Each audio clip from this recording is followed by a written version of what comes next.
We've got a Breece Hall update. Some of it makes sense, and well, some of it doesn't. We'll talk about all of it, and a special guest, Boy Green Daily, starts now.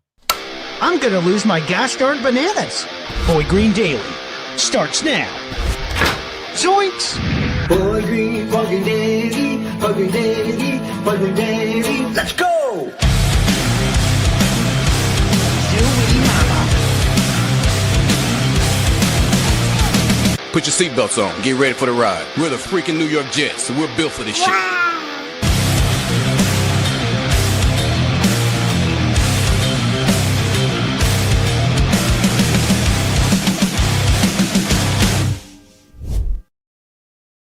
Hey, what's going on, everybody? I'm Paul Eston Jr., a.k.a. Boy Green. I'm the New York Jets digital reporter for Heavy.com. Welcome to Boy Green Daily, a daily New York Jets video show, also available wherever you get your podcast. If you're coming on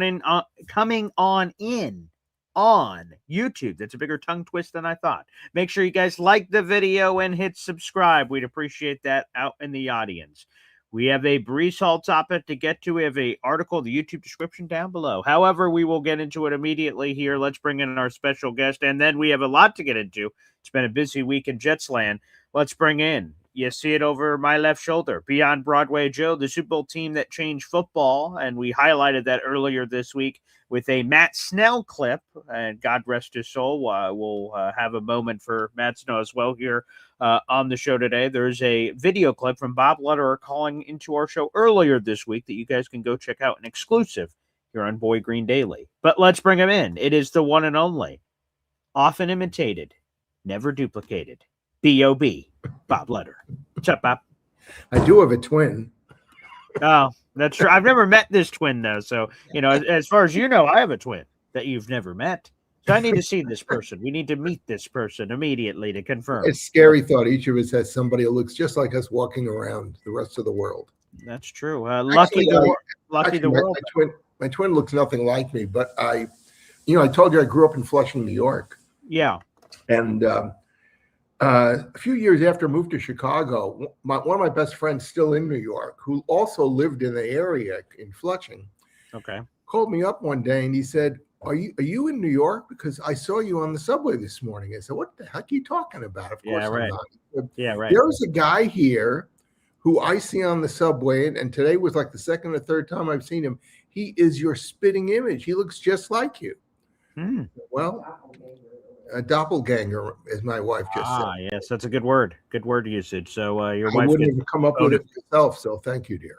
Yeah. Well, she's a wordsmith. It makes sense. She's with you that she would have those kind of abilities. So plus one to the Lederer household there from that perspective. So I'm now curious what this brother looks like. Does he have like long hair and he's like sort of a hippie? Like is he like the complete opposite of you? No, he actually he had to be probably younger than me, but no, hippie, that's what I look like in college. But oh, wow. We're going to have to see some of those photos. I'll have to grab my college yearbook one day and show you. It's a little frightening, but I looked conservative compared to the real hippies on campus. That could be true. I'll tell you this. Something else that's scary, Bob, is this latest Breece Hall update. Yeah, update us. All right, let's get to it. This is Connor Hughes. Last night they did a special on Jets Nation via SNY at Connor Hughes, on it, Connor Rogers, Bart Scott, and they did a free agency special. Here's the big takeaways from free agency, and one of those included a Breece Hall update. Let's go to the footage. Not yet, but it's coming, or it's going to try to come. I mean, there was a stretch there right before they actually tagged Breece Hall where the Jets were pretty confident this was going to get done. They were very confident in the way things were moving. They thought they were close. Came to be known that they were not, in fact, close, which makes some sense. I mean, you were talking about St. Elmo's a little bit before. Yeah. I was in high velocity in Indianapolis with the general manager, and we were talking about Breece Hall, and he said, Kenneth Walker, Breece Hall. I was like, yeah, he goes, Breece Hall is a better player. So that $14.5 million, that should be worth up to $15 million that Kenneth Walker got, everything that I've heard from talking to sources, Breece Hall should expect to get more and will likely get more. Now, as far as those conversations with the Jets, they are not happening right now. But from talking to multiple sources, they plan to re-engage after free agency and after the NFL draft. Finding something or getting something done with Breece Hall will be a top priority for New York. Okay, Bob. The thing that totally makes sense is that the Jets would re-engage with Breece after the draft. They've tagged him. He's not going anywhere. So he's sort of a hostage that's tied up in the back of the room. They don't have to address that right now. technically they can address it all the way through July 15th. So it's no longer a rush. I get that part. The part I don't get is what Connor Hughes just said about what he believes Breece Hall's contract is going to be. And he was talking apparently to the general manager at a restaurant, and that general manager told him, oh, yeah, Breece Hall's way better than Kenneth Walker. So that Breece Hall is going to get more than Kenneth Walker. Kenneth Walker's the 4th highest paid running back in football on his new deal that he signed with the Chiefs. I got to get used to that one, where he makes $14.35 million per year. Okay, so if he's 4th, that means Breece is going to threaten the other 3 on the list, which is Saquon Barkley, who makes over $20 million a year, Christian McCaffrey, who makes $19 million a year, and Derrick Henry makes $15 million per year. Whoa, when did we get in this kind of category for Breece Hall? This feels a little pricey, Bob Lederer. This feels a little rich. We'll get into some of the numbers in a second, but what's your thought that Breece Hall would become at least the 4th highest paid running back in football, but maybe more on his new deal? You know, I'm going to sidestep that, not because I'm not afraid to answer it, and I will. All right. But I'm really getting tired of the tweets, of his childish, it seems to me childish behavior. First of all, he's getting $14 million this year. But secondly, his agent is the person who would best understand how close they were. Yeah. And the likelihood that they're going to come to a deal, you know, after this particular period in time is over. You know, I'm not really affected by what he writes, but okay. I've heard enough other people looking at it, particularly here and on the other podcasts, who are saying, did you read what he said this morning? Oh, yeah. Yeah. He's so upset. And oh, they're spending a lot of money and kind of ... What about me? I mean, it's beyond the pale. I just don't understand it. He's not acting like somebody who's going to deserve the money, because when you act that in that fashion, it's me, and not the team. And if I can bring, you know, excuse the situation, I can bring a Matt Snell explanation into this. Oh, okay. Matt held out going into the Super Bowl season, and he held out because Sonny Werblin was gone, and Sonny was the guy that Matt and Emerson Boozer and Joe Namath all went to when it was time to negotiate contracts, because Weeb was such a skinflint that they couldn't really have a serious negotiation with Weeb. He would just say, hey, you know, you're not worth this. You didn't do this. You didn't do this, yada, yada, yada. And besides, we're already paying you X, and we can't really afford to pay you much more than that. And so these 3 guys in particular had relationships with Sonny that extended to the point where they would sit down with Weeb, go through the obligatory meetings with him. And as Matt explained to me, and then I would call Sonny and say, Sonny, I got to talk to you. This is ridiculous. And Sonny would, in one meeting, basically meet the demands that they had. But Sonny was gone. He got bought out in March of 1968. Mm-hmm. And Matt held out. He went to training camp. And he even participated a little bit in the preseason games. And in the first game against Kansas City, he played a little bit, just a little bit, because he was just standing on the sidelines waiting to get his money. And they had drafted a kid named Lee White that year, who they thought was going to be the heir apparent to Matt. And Lee White's knee got wrecked on special teams, of all things, that day. And so Matt just sat on the sidelines, you know, waiting his time. And, okay, Weeb, you know, anytime you want to give me that money that I'm asking you for, I'm willing to go in and play. Uh-huh. And he played only a little that day. And the next week, they played Boston in Birmingham, Alabama. All right. Regular season game in Birmingham, Alabama. It was a Boston. Figure. Yeah, it was a Boston regular season game, and they filled the ballpark, of course. Oh, nice. And in the middle of the third quarter, Joe went over to Weeb and said, Weeb, I need Matt in the lineup. I can't do what I need to do without, because Matt was a ferocious pass blocker as well as a ferocious running blocker. And Joe was really afraid he was going to get creamed. And we looked at Matt standing there with his helmet off and say, okay, you got your $5,000. Get the hell into the game. But, you know, so it was about me, but he was there for the team. And in the pinch, he had played a couple of plays here and there. I said, hey, you know, I'm a member of this team. But he didn't whine and go public about it. In fact, nobody really knew about it, except that he knew he was standing on the sidelines and not saying much or doing much. And after Lee White got hurt in that game, and I think I got the quote in the book, he said, before this game, they were in the driver's seat, and now I'm in the driver's seat. And the Jets had to give in and give him his money. But Breece Hall, I think, is a talented player. But as Easy in particular always talks about the fact, if you put a finger on his uniform while he's running out of the backfield, it goes down like a lump of potatoes. And so he's really dependent upon really great blocking. Because otherwise he's not going anywhere.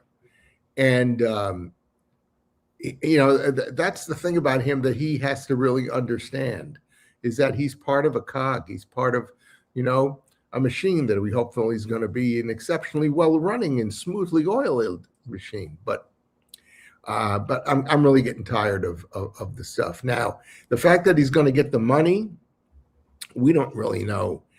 You know, we know what the other guys are getting. That doesn't mean that he's going to get it. The Jets may just decide, hey, he's not worth $18 or $19 million.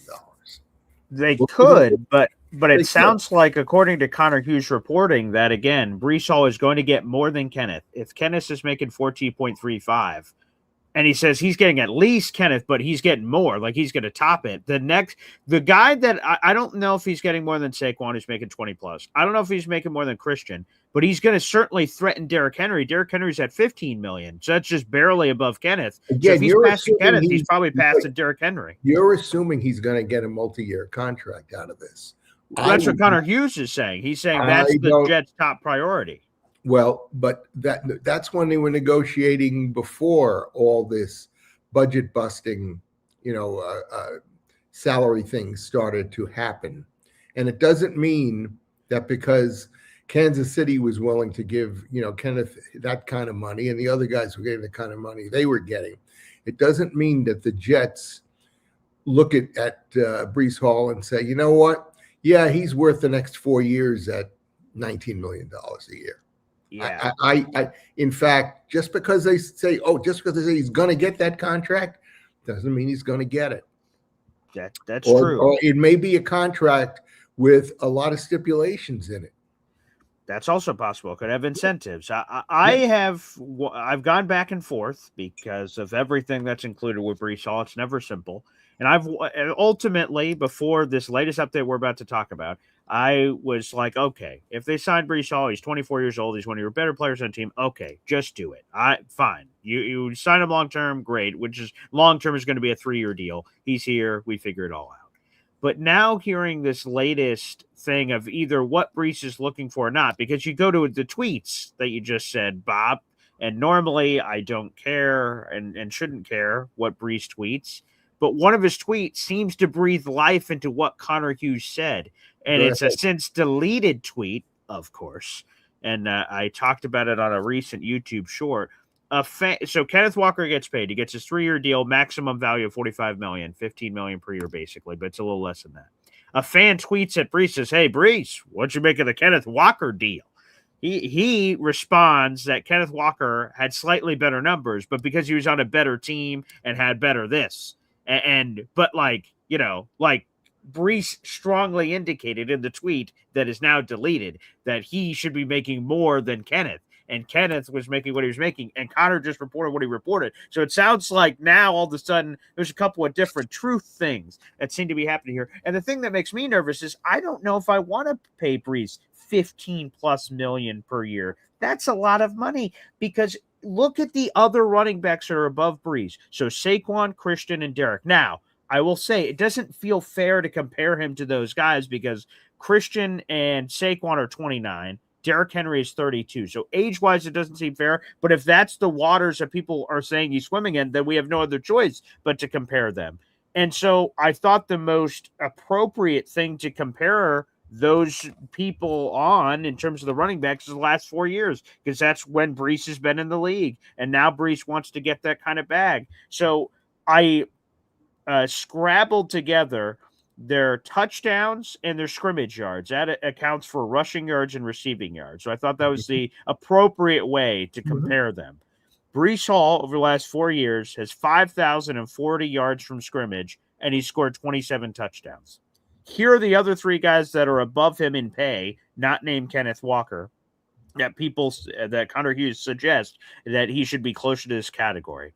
Christian McCaffrey has 6,300 yards and 51 touchdowns. Again, Breece, 5,000 yards. So that's 1,300 more than Breece and almost double his touchdowns. Let's go to Saquon Barkley. He has 6,500 yards from scrimmage and 44 touchdowns, both much higher than Breece Hall. Derrick Henry, who can't catch a lick, has 7,100 yards from scrimmage over the last 4 years, and he scored 59 touchdowns. To me, it just seems like there is a very clear different stratosphere of air that those three breathe and the oxygen that Breece Hall breathes. They don't seem like the same oxygen to me. So that's why I see those numbers and I'm like, I don't see how Breece, and again, to me, I don't think on this deal, if Breece Hall gets an extension for the Jets, I don't think it's Saquon Barkley money at $20 million. I don't think it's Christian McCaffrey money at $19 million. But now we're in the category of topping Derrick Henry potentially, which is $15 million per year. And it seems like that's the waters that Breece Hall is swimming in. And I don't know if I agree. Hey, how many yards did Kenneth Walker get from scrimmage in the regular season this past year? Let's take a gander. Let's pull it up, old Kenneth Walker stats. Let me see. Old KW3 scrimmage yards for him. All right, I have that in front of me. He had 1,300 yards from scrimmage.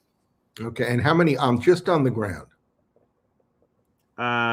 He had 1,027.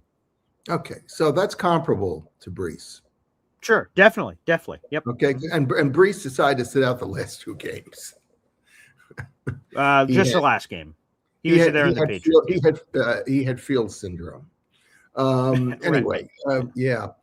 I have to tell you, when I watch the Super Bowl, and I don't watch that many games during the season if the Jets are not playing in the game. All right.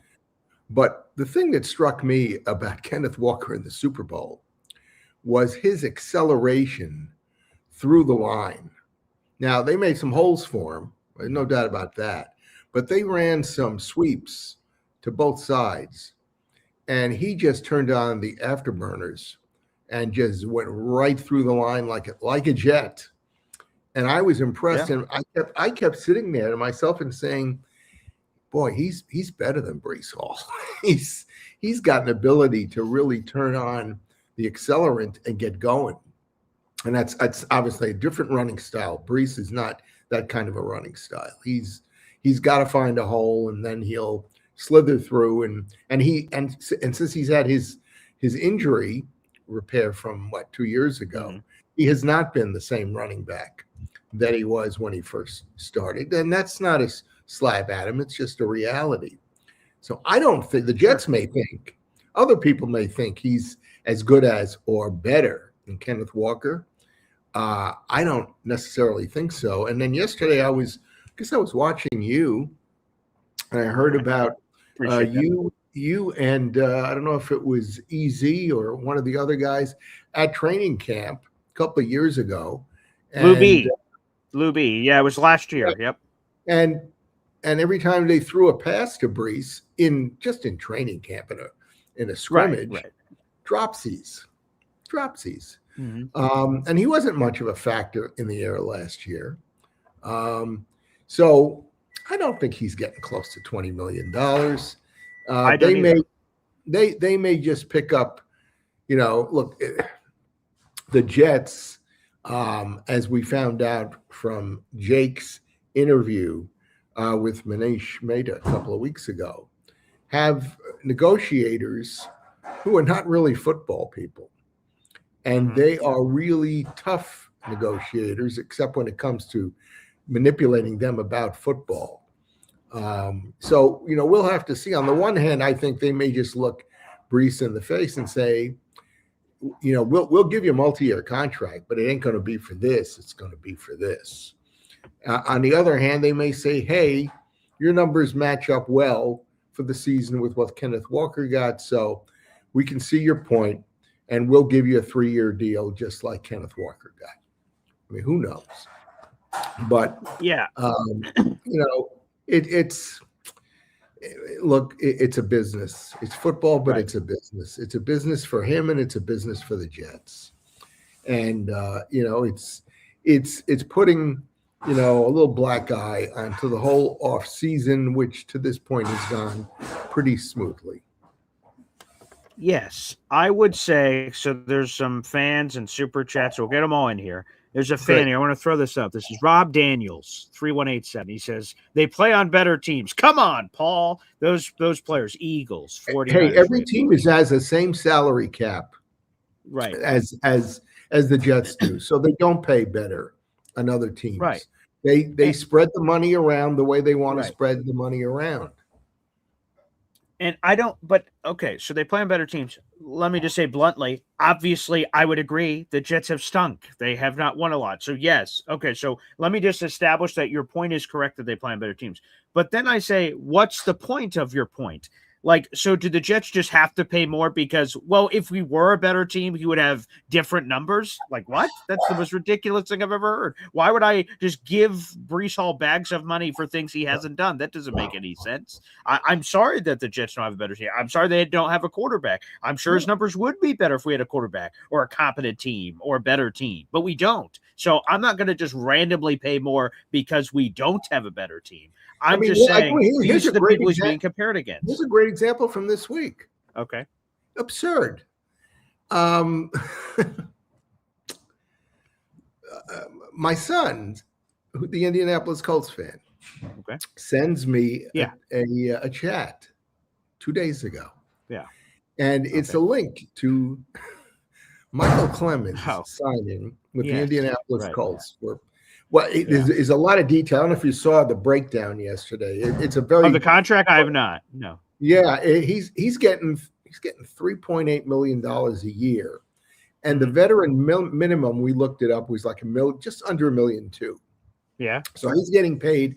He's getting guaranteed 3 times in a regular salary, and then there are incentives and that sort of stuff as well. So he could make, $9 million. The fact that they're willing to pay him $3.8 million, the Colts, is ridiculous. So, and Rob, please, if you can, call in later and let's talk about it, and really talk about this. But just because other teams are willing to pay somebody a ridiculous amount of money, it doesn't mean the Jets have to or should. And I think you treat Breece Hall like you would treat any other player at their position. How good are you? What kind of results have you had so far? And unfortunately, with a running back, there's also the situation of they tend to get hurt. It's like pitchers in baseball. Things go wrong, which you cannot predict, but there are pretty good chances those things are going to happen because that's just the way the game is played. Yeah. So, but Rob, interesting point. But like I said, I don't disagree that those other running backs are playing on better teams. I would 1,000% agree. But again, you don't just pay up because Breece Hall is playing on a bad team. I get it. Breece Hall is one of the better players on a bad team, but still that shouldn't affect price in that way. But we have a bunch of super chats coming in. Jay Gasman, one of your favorites. Let's go to him here on the channel. Every time I get a super chat here from my daughter, Soraya Luna. Wow. Death, taxes, and Friday morning Bob L. Hell yeah. Crack a brewski. A little Stone Cold Steve Austin there. Yeah, this is a classic Jake Asman weekly super chat he's been sending in for you, Bob. You're you're getting high on his list. How do you feel about that? Hey, well, I have to tell you, he had me on his show yesterday, and I thought it was 7-8 minutes to talk about Matt. All right. 19 minutes long. I mean, he just let me go. And I was watching the tape of it afterward and taking enough away from Jake. He was like, okay, how much longer is this gonna go? Which is was that it? Oh, he was he didn't make that kind of a face, but you know, I think he was letting me go and just saying, okay, I'll let him go as long as he wants to go. And at some point he finally stepped in and said, and you know, so but anyway, no, Matt, Jake, thank you. Longtime fan, multiple time caller in. Jake does a great job. Sure. And he doesn't have the guts to come on at 7:30 in the morning like some people do. Yeah, I'm sure it's the guts. That's definitely it. But I appreciate it.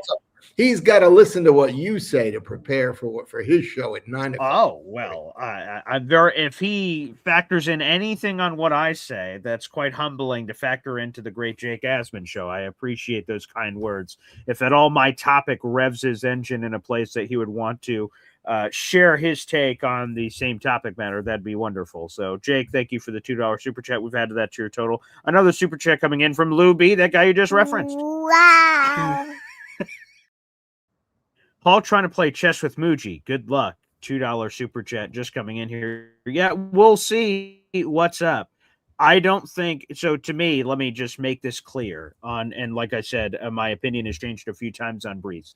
If the contract stuff is true, that Connor Hughes reports, that Breece Hall basically wants to be the third highest paid running back in football, which again, I want to reiterate, there's a big gap in the market. I'm not saying he's making $20 million per year. I'm not saying he's making $19 million per year. I think if I'm Breece Hall, the realistic thing in his mind that's realistic that he's targeting is Derrick Henry, who's making $15 million per year. That's a few shekels more than the franchise tag. So that's probably, from everything we're hearing, what he's targeting.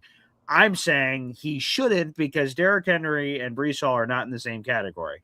So I wouldn't. But let's see, now we play the game. Because to the Jets, they could say, hey, Breece, play on the tag or take our deal that's at this amount of money or nothing. Like, that's your choice, buddy. It's these two things. You can hold out, but it's only going to hurt out you. So you do whatever you want to do. So I'm curious to this chess game that Luby indicates here between Muji and him. Now, Muji and the Jets, Connor Hughes said that at the beginning of the clip, the Jets thought they were close. The Jets thought they may not even need the franchise tag. They thought they were going to get a long-term deal done. And Connor Hughes said after they all found out that they weren't close. So apparently there is a gap in the negotiations of these two sides. So we'll see what happens. But it sounds like we're going to revisit this after the draft. So likely beginning of May is the next time we're going to hear something on this, Bob. And I'm holding off interrupting you because my wife is watching and she'll always say, will you shut up and let him finish his thought? Okay. No, go ahead. I think the Muji's playing three-dimensional chess with Breece's agent because it's not as simple as just playing, the basic game of chess. Yeah. It's because there's so many complexities to this. It's what they've done in the past. It's all the inside information and statistical data that they have about these players to make comparisons. And that's how they do it when they sit down in a room with the agent, maybe not with the player, but with the agent. And so I don't think it's even as simple as a simple chess game. I think it's way more complex than that. And I think if Breece was sitting in there, he would both be befuddled and he would be angry at what they're using against him. Because you read all the time about the arbitration cases that baseball players have. And their agents say, don't sit in the room. You're not going to be happy if you sit in the room. Even if you win the case, you're going to leave and say, well, I got my money, but God, these guys were nasty, and I don't feel the same way about the organization than what I did before. So it's tough. I think it'll get remedied in some way. BG, it would be really out of the ordinary, but I'd like to see a situation where they say to Breece, okay, show me. Here's the deal. You play this year for the $14 million tag. If you hit 1,200 yards on the ground or 1,600 total yards from scrimmage, okay, you lock into the additional 2 or 3 year contract at the numbers that we'll agree on right here, which will be right in the stratosphere with everybody else. And if you don't, then we either start this all over next year, or I guess Breece might be a free agent.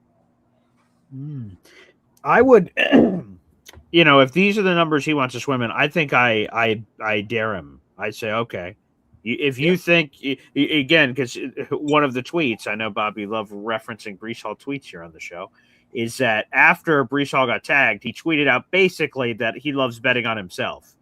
And that would indicate to me that he's going to play the year out on the franchise tag. I don't care what long-term deal the Jets offer unless it's the money he wants. He's going to play this year out on the tag. And that means we're going to get a motivated Breece Hall. Great. All right. You want to play a 1 year, $14.3 million? Is that a little more than I would have wanted to pay you? Sure. Then the transition tag or these other things, yeah, maybe, but I'm going to get a motivated Breece in 2026, and that's good news for the Jets. So play it out on this year. And if he balls out, I can tag his ass again. I have the right to be able to do that. And guess what? He's going to have to play on the tag again in 2027. So the Jets have the leverage here. The Jets have the power. They can keep playing tag with Breece and then figure it out from there. So we'll see if they choose to utilize the full capacity of the power that they have, or if they're able to lock in a long-term deal. So since I invoked the name of Michael Clemens, okay, I also agreed with your caller yesterday who said I think it was Carl, they should retire Michael Clemens' number yes, so that we never have to think about it again. That was the most unique jersey retirement I've ever heard in my life. I didn't know where he was going at first. I thought he was doing it to honor Indy, but he just said so no one else. So we'll never have to bring him up again because, I'm a jersey nerd. So every once in a while, if someone was to ever wear 12, why wouldn't you reference Joe Namath? If someone ever was to wear 13, these numbers are retired so they can. But do you 13, have a Michael Clemens jersey? I do not, but I'll tell you this. I'll let the cat out of the bag because I don't think I'm going to make the effort to afford it, but I thought about it, and it's a thought that counts here, Bob. So I do raffles every single month on my channel. So I'm constantly seeking out merchandise and merch and things. I just made a very large purchase yesterday for a bunch of future raffle giveaways. And I said, I'm going to look on NFL Auction. Like NFL Auction has this thing where you can bid on a variety of items, and sometimes you can get like game used items or something cool. And I was just sifting through there to see if there's a good deal. And then I'm not swimming in lots of money over here, so I can't normally get anything crazy. But I stumbled into a game used Michael Clemens jersey that's on the NFL Auction from London. And you can make a bid starting at $20. And I went like, wouldn't that be beautiful? How many pounds sterling was that? Yeah, right. What else comes with it? And I noticed some of these items that they do on the NFL Auction, like whatever the bid ends up being is the price. So sometimes you could get a great deal on something. Like, for instance, over here, it's not as cool as a jersey, I guess, but I have an autographed hat from Kevin Mawai off screen over here. And there's no reserve. So whatever the bid ended up finishing off at, I got it at that price. So I was very intrigued by that. So I said, if people aren't paying attention, I could get this thing for a very cheap price. The Clemens jersey had a reserve. So I was like, oh, I don't know how high that's going to get. So for now, I haven't touched it. But if I see that it's reasonable, maybe there's a future game-worn Michael Clemens jersey that could get into a Boy Green raffle. It's possible. Well, if you got it, I'm sure it would be very dirty from all the times the offensive line threw him to the ground before he ever got to the quarterback or to the running back. I'll tell you a story along those lines. Years ago, my son, the other son, really wanted some Cubs stuff. Mm-hmm. And so I took him to a Cubs store across the street from Wrigley Field. And we bought him a couple of items. And as we're going out, I see this beautiful Mets jacket hanging there. All right. And I looked at it, and the guy said, "Are you interested in that?" And I said, "Yeah, very much so." He said, "I bought it last summer figuring I could sell it to a Mets fan, but it's just been sitting there for 6 months. How much are you willing to pay me so I can get rid of that thing?" Good deal on it. So you just need to wait. I think you're smartly waiting for the good deal. Yeah. I still have that jacket, and I love to wear it every day. So see, there you go. So to me, like I said, maybe a good deal is going to be coming in the future, and I can get it. Like I said, I got the Kevin Y hat. I got the Kevin which I think I've told the story before, but I'll say it one more time quickly. Is that the normal hat, not signed by Kevin Y, signed by no one, is $65 at the store. It is at the store. I went to Jets training camp with Lou B, and I visited the gift shop before I went and saw Lou B and met him. And I looked at these hats; they were $65 on the website. They're $65, and I'm like, I just can't do it. I'm a hat aficionado, but there's no way in hell I'm paying $65 for a hat, so I refused. In this NFL auction world, I saw the Kevin Y hat on the bid for $10. I'm like, you've got to be kidding me! And there's no reserve. I'm like, 10, and then someone else bid. I'm like, son of a. I'm like, all right, now I'm gonna wait. I'm gonna wait till we get closer to the end of this auction, and then going to attack and jump on it like a spider monkey. And that worked. And I ended up getting it for like $20 or something. 25 bucks. With a Hall of Famer autograph on it. 100% with Kevin Y. Yeah. I got the hat $30 cheaper than normal, and it was autographed by Kevin Y. So that's a cool item I have over here that you'll see. If you ever see me wearing a Jets hat, it just happens to be randomly autographed. That's by Kevin Mawai, the Hall of Famer. So, every once in a while you can get a good deal. So I'll keep an eye out. So for whether that goes to Indy or someone in our audience, if I get a Michael Clemens jersey, who knows? But it is kind of cool that you could potentially get like a used jersey or something. It was from London, and I saw it did have some dirt stains on it. So from what, that we'll leave that up to interpretation there. Hey, BG, what did you think of Wink's comments about Woody potentially or possibly having interfered with his hiring? We have known that Wink has felt this way from other people reporting what he said, but it was interesting to hear it from the horse's mouth. I would say this. If Woody Johnson interfered in this scenario, and for folks who don't know, full context here, right? AG had interviewed Wink Martindale twice. It appeared like Wink was going to be hired and he would become the new defensive coordinator. Suddenly, out of nowhere, Wink didn't become the defensive coordinator. And some guy named Brian Duker, who I'm still trying to figure out if that's a real person or not, that is currently our defensive coordinator. And a lot of people have suggested, including Wink himself, that maybe the decision wasn't AG's. If that's true, and it wasn't AG, and it was Woody who said, hey, man, I'm not hiring Wink for whatever reason, that was the greatest meddling job of all time. Because to me, if I'm Aaron Glenn, it would have been a mistake to hire Wink Martindale. And it's nothing against Wink. Wink's a fine guy, and maybe he and a great game show host too. Yeah, he's a very great game show host. So he's lived quite a life of game show hosting and footballism. So he's been great. To me, if you hire Steve Wilks, which I will bring up in a second, if you hired Wink Martindale and he failed, AG was getting fired. And if I'm AG, I don't want my life, my football life, to be in the hands of another man. I want it to be in my hands. So if the choice is Wink runs the defense or I run the defense, I'd rather me run the defense as AG. Because if it fails, I have no one to blame but myself. I failed. There's nothing more I could do. I can wake up every morning for the rest of my life looking at the mirror and said, I put it all out there. I tried to call the defense and it failed. It's on me. If I hired Wink and Wink failed, it would be the same thing over and over again, just a different guy. Last year it was Steve Wilks. He sucked. He gets fired. This year could have been Wink Martindale. He sucks. He gets fired. And AG would have never had a chance. And forever, the rest of his life, he's going to think, damn, what if I call plays? What if I did that? And that question will never be answered because the Jets will never hire him again. So to me, die on your own sword. If Woody said, hey, man, I'm paying you a lot of money, you call the defense. Good. Great advice. And I know a lot of people have seen this from Wink and are giving crap to Woody Johnson for meddling.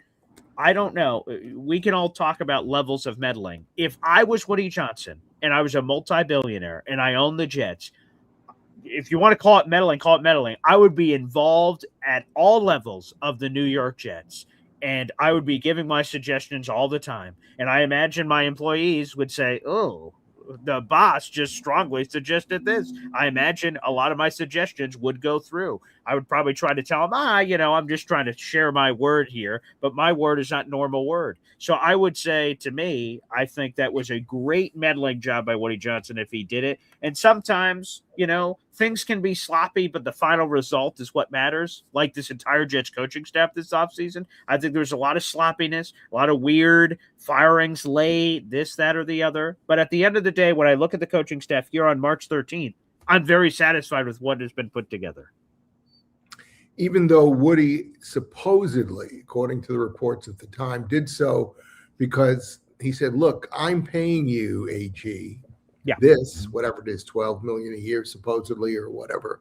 Sure. And you're supposed to be a defensive guru. So why don't you be the defensive guru you're supposed to be, and you call the signals and all that kind of stuff. And that's the thing that put me off, because again, he's part of, well, he isn't as big a part of the Johnson & Johnson ownership as I was led to believe. We found that out.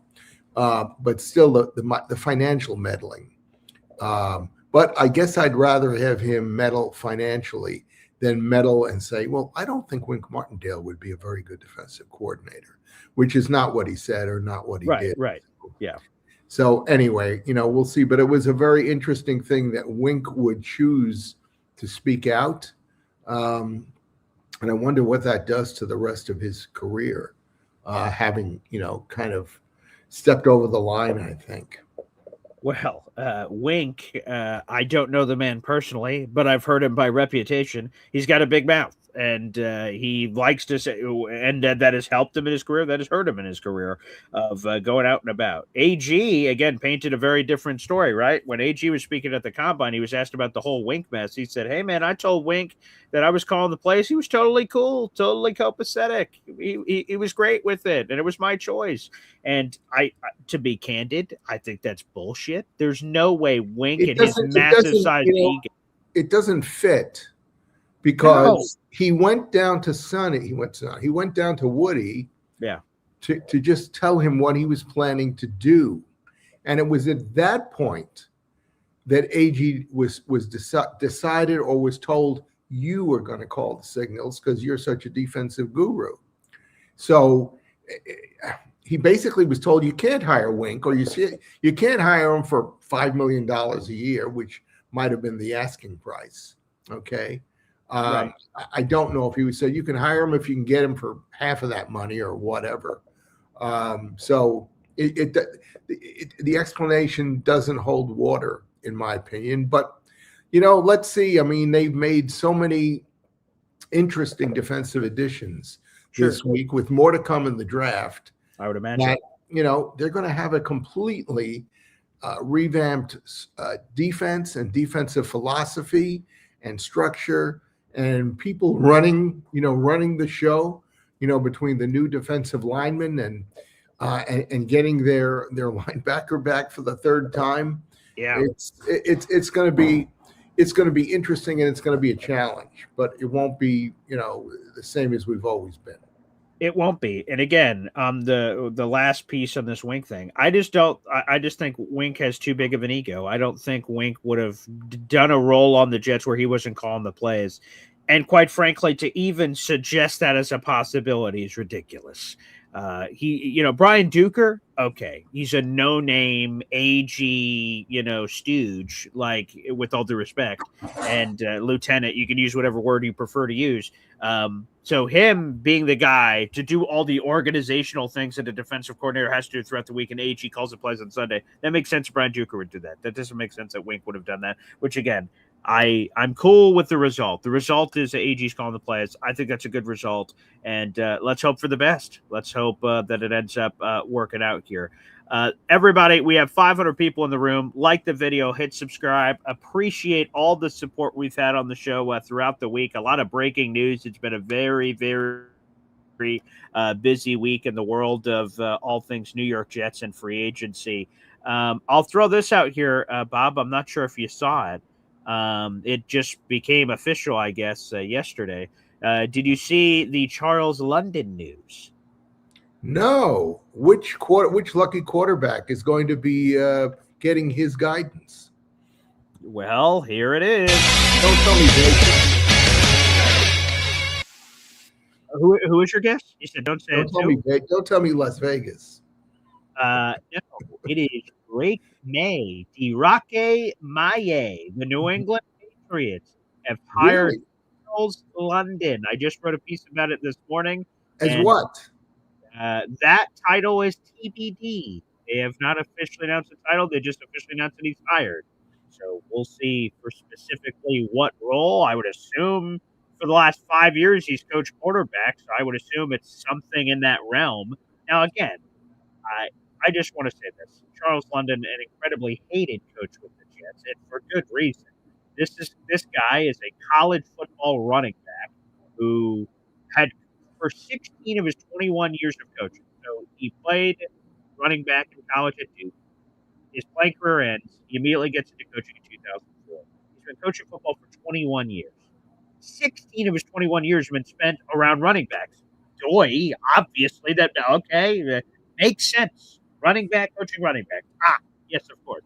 5 years ago, randomly, just wakes up one morning and says, "You know what? I'm a quarterbacks coach." And apparently, NFL teams agreed. The Falcons hired him. The Seahawks hired him. The Jets hired him, for God's sakes. And now New England is set to hire him, I would assume, in the same sort of role. But we'll see. That one's TBD. And Aaron Glenn last year prided himself on putting together a staff. Like, that's one of his great strengths. And Charles London was assigned with the important task of developing Justin Fields.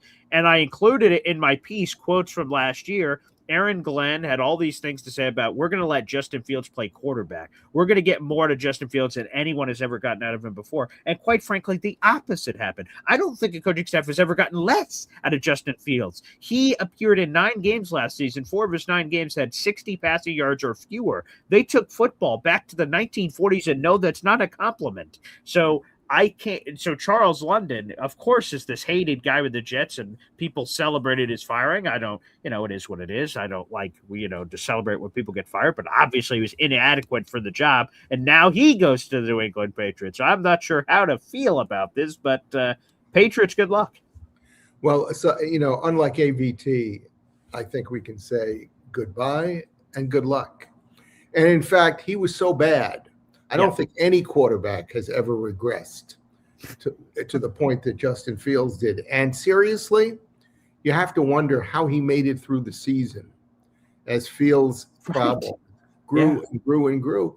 And that they didn't, in desperation, try to bring in somebody that could work from him. And I know it's really tough during the season to do serious, remedies, with players, but what the heck, give it a shot when the guy is gun shy about, using his gun, to throw the ball. It was ridiculous. So maybe he's going to help them with the offensive line in AVT. Maybe. I don't know what, but good luck, New England, with whatever role that he has, with all due respect. Yeah, give that a Google search. You can read more about him getting hired by the Patriots. Unbelievable. But I saw that this morning. Or I saw it last night, wrote it this morning. Go ahead, Bob. By the way, I did want to comment a little bit about Nachshon Wright. Please. Because he came from here in Chicago to play. Yeah. And he did make the Pro Bowl. His numbers were really good if you put emphasis, and who doesn't, on tackles and on sacks and on interceptions. But I will tell you, and you explained the other day very, very well, his previous history in the NFL. Yeah, crazy story. How this guy ever get to the point where he would, be getting $5.5 million from the Jets. And the Chicago papers, the day after the Jets signed him, the Sun Times that I get, which is like the New York Post here, except it's not as ridiculously garbagey as the Post is. Yeah. But anyway, there was a complete article about losing Nachshon Wright. Oh, and, okay. The Chicago coach was not happy about it, even though they didn't really make a valiant attempt to try to hold on. Apparently not. Now, let me tell you what I saw when I watched him play. Okay, sure. He made some big plays. Okay. If you work in front of him on defense, he can be a terror. He is really good at getting away from blockers who are trying to, separate him from the wide receiver. So on sweeps and on short passes and that sort of thing, that's where he's really good and he's dangerous. Mm-hmm. If you run patterns against him, relatively long, that's where he gets burned. Mm-hmm. So his numbers, against the pass are not that great, but his numbers in actually playing his man and sticking to him like glue, before he really gets way downfield are good. Is he going to start for the Jets? I think that he and Stevens will battle it out. Real quick. I think it's going to be Zaire Thomas and him battling out. I think Stevens is going to be a starter. Yeah. Well, that's true because Stevens is making so much money. Yeah. I would think Zaire will win that battle if he gets better during the offseason than in training camp. But this guy will provide good professional, at the least, backup support for the Jets at corner. And so it's a relatively low-cost signing, and it's a one-year deal. And in fact, the Bears not only lost him, but they lost, I think his name is Byers, who was the safety. Oh, Kevin Byard. Yeah, he went to the Patriots who too. Who led the NFL in interceptions. Yeah. Mm-hmm. And he didn't get much money either. He got a one-year deal for about $9. Yeah, I couldn't believe that. Yeah. But he didn't get a multi-year deal either. So, the Bears' defense was iffy. Jaquan Brisker, another guy, one-year deal. A lot of these guys. Did he sign? Deal. I know they figured. Yes, Steelers, I believe. Where did he go? Steelers, I believe. One year deal for like $5 million or something.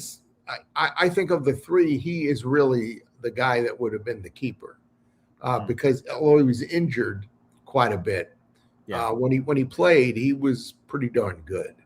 Mm-hmm. So the Bears, who already had problems with their defense last year. In fact, the big push now is let's go get Crosby. Let's go get Crosby to build that pass rush. But they've got to completely rebuild their defensive backfield, and that's a big task when you lose three guys. For sure, it definitely is. Again, I would on the Nation Red thing. I would just reiterate it for people. I would imagine most Jet fans, with all due respect, had no idea who that person was when he was signed. And I will just tell you that I did a featured column on him earlier in the offseason, so I knew exactly who he was when the Jets signed him, and I was intrigued. And then I saw the money, and I was shell-shocked. I'm like, wow, I cannot believe they got this guy for this money. I'm glad they did, because I was very concerned if they would have given him a much larger deal, it just would have had a lot of risk.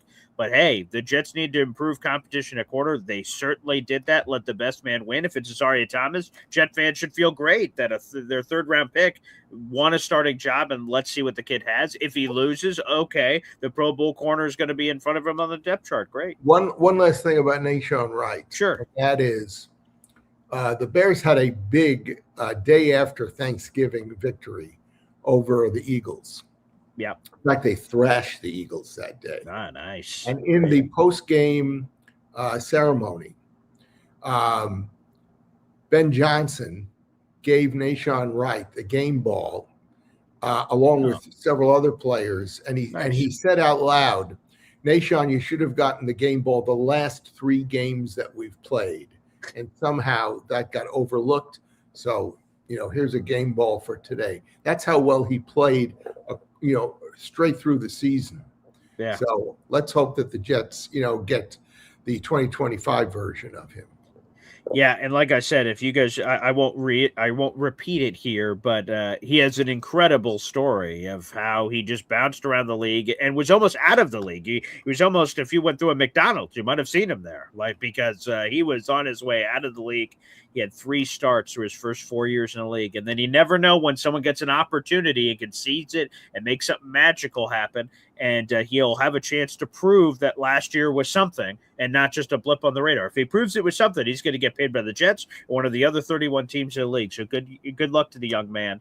for that in free agency. We have a question in the chat, Bob, so let's throw this up before we get to the phone lines. I see Mark Sacchetti says, would you trade the 44th overall pick from BTJ? He's referencing Brian Thomas Jr., now he's heading into his third-year wide receiver out of LSU, a former first-round draft choice. Do you have interest in Brian Thomas Jr. for a second-round pick, Bob Lederer? There were reports early this week that there were at least a half a dozen other teams that were also trying to acquire him.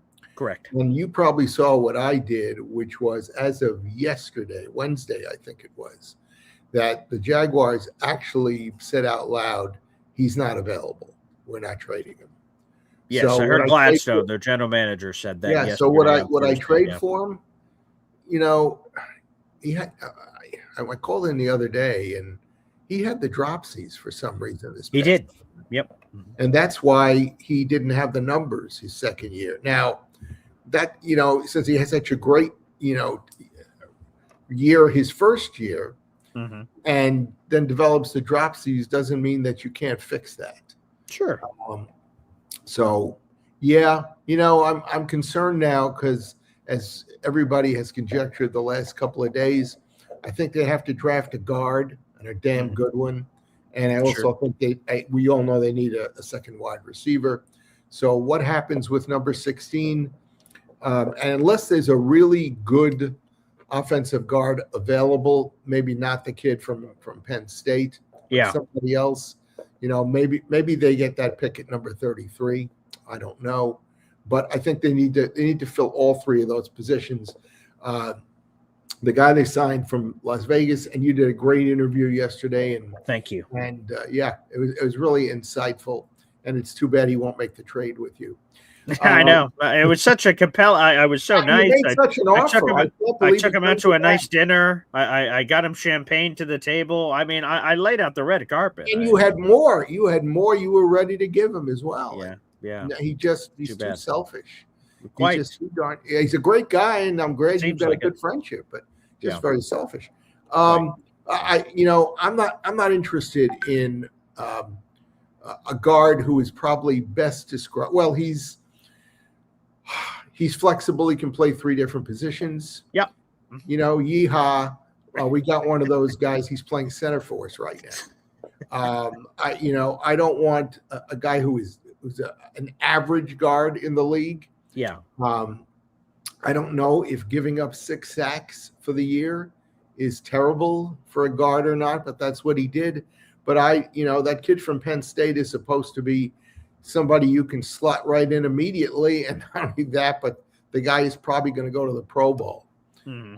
So, I mean, that's very high accolades for a rookie who hasn't played against, the kind of ferocious competition he's going to have in the NFL. To answer your question, Mark, I would do it, but I think you and a lot of people feel the same way. We need more information. Why is Jacksonville getting rid of him? What went wrong? His first year, spectacular. 87 catches, nearly 1,300 yards, 10 touchdowns. Great. New coaching staff, and maybe it's just that simple. New coach, he had the drops, so some issues there that could have broken trust with the coaching staff and his quarterback Trevor Lawrence. And also, a new coaching staff came in, and maybe they just don't vibe. It happens all the time. You get a new coaching staff in, they don't rock with the player, and then the player gets moved on from. So more to be explored there, Mark Sacchetti, for sure. But I would be interested. The other thing about him that was described, and unfortunately, this is the only blemish I heard you hear about Geno, is a matter of maturity. Right. And,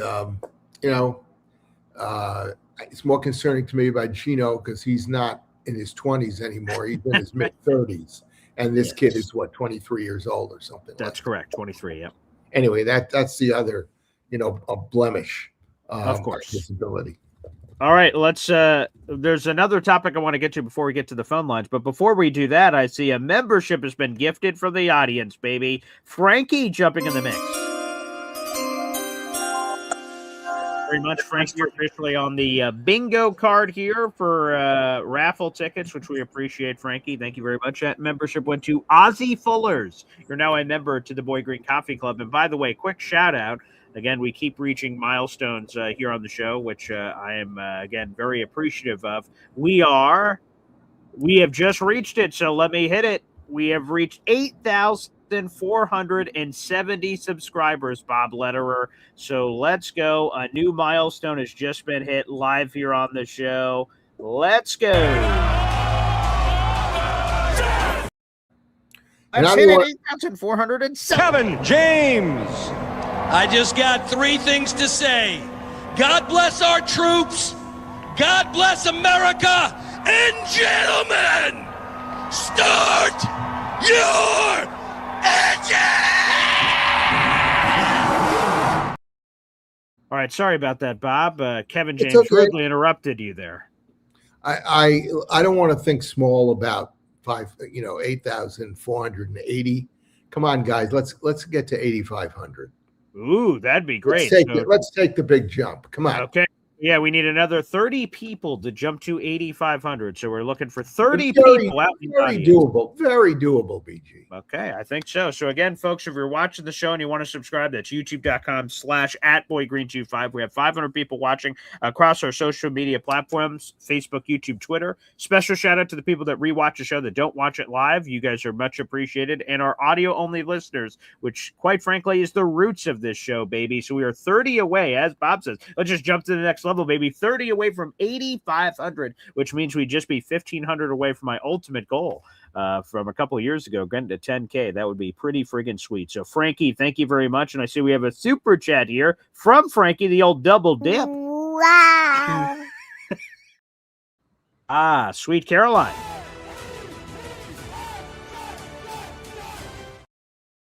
Frankie's on board. Lou B must be on, like a guardian angel on his shoulder right now. He says trade Breece Hall, draft Jeremiah Love, save the money, and get a better running back. Boom, shakalaka. Well, they'd have to get into the top 10 to do that. Well, they are. Number 2 overall, Bob. Well, when we were talking earlier about Breece Hall, at the beginning, the thought in the front of my mind that never came out of my mouth was, what? Yeah. I think Jeremiah Love is better and be great if they could get him. But they're not going to get a first pick for Hall. I don't know how they would be able to. Yeah, I was watching some of his highlights yesterday, and talk about a guy who breaks tackles. It's ridiculous. Good Lord. Ridiculous. Look at this guy. Really, seriously, it reminds me of pre-injury Emerson Boozer. Ooh, wow. What a great comp. Yeah, you can go back and watch video. 3 guys tried to tackle him and take him down, and they couldn't do it. The referee had to finally blow the whistle and say, "Okay, guys, it's been going on for 10 seconds. He's not going down, so let's just stop the play." Just look. The thing that I love about Jeremiah Love, again, I'm a big Notre Dame fan. For those who don't know, is he refuses to be denied. Like, I refuse to be denied. I'm going to score, and there's not a gosh darn thing you can do about it. And he just plays like that all the time.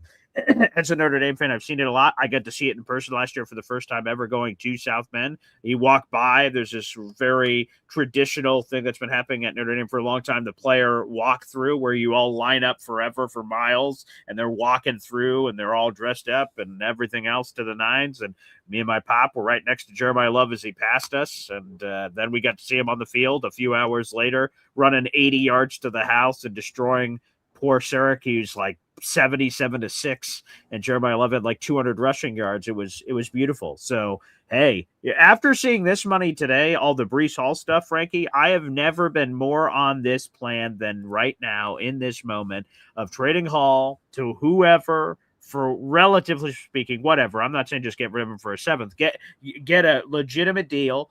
And then say, all right, let's reset the clock. Let's get a great running back. The AG says he likes to run the football. They got crazy with Jahmyr Gibbs before. They took him in the first round when he was with the Lions. And I don't know how much say a defensive coordinator had in that drafting decision. But hey, man, they got froggy before. Let's speak it into existence, Bob. And that clip you just showed, I think, was against linebacker Penn State, wasn't it? Mm-hmm. That it was. Yep. So he wasn't playing. Sorry, he wasn't playing Syracuse in that clip. He was not. Those you have to hide local people's eyes around here. I try not to abuse them too much. We play that Jeremiah Love Penn State clip plenty of times here on the show, so I just want to, whoa, be a little careful there. So, Frankie, thank you for that. You have raffle tickets added to your pile there, which is very nice. The other story I want to get to, Bob, and I don't know what other stories you have that you want to get to. I want to give a special shout out. A former Jet that had some very nice things to say in his video, retired yesterday. Bryce Huff retired from the National Football League at the age of 27. Oh, news to you. Great. Well, wow. I'll share this news with you. Bryce Huff announced his retirement in a 3-minute Instagram video he uploaded yesterday. And thankful, when you see people retire at 27, sometimes you get nervous. Like, oh my goodness, was it a career-ending injury? Was it something very scary? From all accounts, it wasn't. Bryce Huff is choosing to walk away with his health, and he made $40 million in his career, according to Spot Track. So he has $40 million. He has his health, and he won a Super Bowl ring with the Philadelphia Eagles. Now, I know that wasn't the year he was hoping for. He was mostly a backup, unfortunately, for that Eagles team. But he made this 3-minute video and read a statement, basically, in this very beautiful location, beautiful blue sky wherever he was. And he thanked the New York Jets, because I just want to say this for Bryce Huff, and I said it in a YouTube short. Bryce Huff, first, it's just very hard to make it in the NFL. There's a small percentage of people on our planet right now, and then historically speaking, that have ever made it to the NFL, the highest level you could possibly make it. It's hard when you're an undrafted free agent to make it. In a normal year, it's very difficult because, you're on a 90-man roster. There's only 53 spots. You can include the practice squad if you want. You call it 70 spots. There's just not a lot of spots. It's very hard.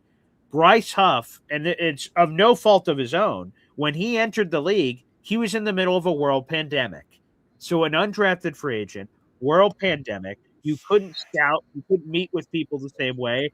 On the teams that are being evaluated in COVID world, all the social distancing and all the crazy crap that was happening, like it was even harder to evaluate talent. So Bryce Huff could have come into the league at the worst possible time and slipped through the cracks because of COVID, and then we never could have heard from him again. That could have happened. That didn't. Bryce Huff, as an undrafted free agent, made the Jets roster and then had a very nice career with the Jets. He had 17 and a half sacks with the Jets. Countless memories. The one that jumps out to mind, 2022, the Jets upset the Buffalo Bills in MetLife Stadium. And what was the play of the game? Bryce Huff strip sacking Josh Allen at the end of the game with 30 seconds left, and the ball bouncing and careening towards the end zone as a Bills offensive lineman jumps on it, and then the Bills run out of time and they lose. So, Bryce Huff, I'm glad, again, that you've made a lot of money. I'm glad you've won a Super Bowl ring. I'm glad you have your health. He's now jumping into a new career that he's very passionate about. And he said at the age of 27, he realized he has more to give to the world than football. God bless. And I would also say this, last year, Bryce Huff was sort of reinvigorated. He had 4 sacks, a bunch of quarterback hits, reuniting with Saleh in San Francisco. And based on everything I'm seeing from Saleh in Tennessee, Bryce Huff would have had a job forever as long as Robert Saleh's in the National Football League. So he's choosing to walk away for money. He was owed $1 million roster bonus today from the San Francisco 49ers, but he gave that back and said, I'm good. I want to walk away. So props to him for money not being, he's made $40 million. So he's made a lot of money, but that he was willing to leave other money on the table to pursue his next life. Yes. Oh, wow. I guess I'm breaking this news to a lot of people. Bryce Huff retired. I'm sorry. I thought more people saw it. But it sounds as if he had some really good financial advisors too.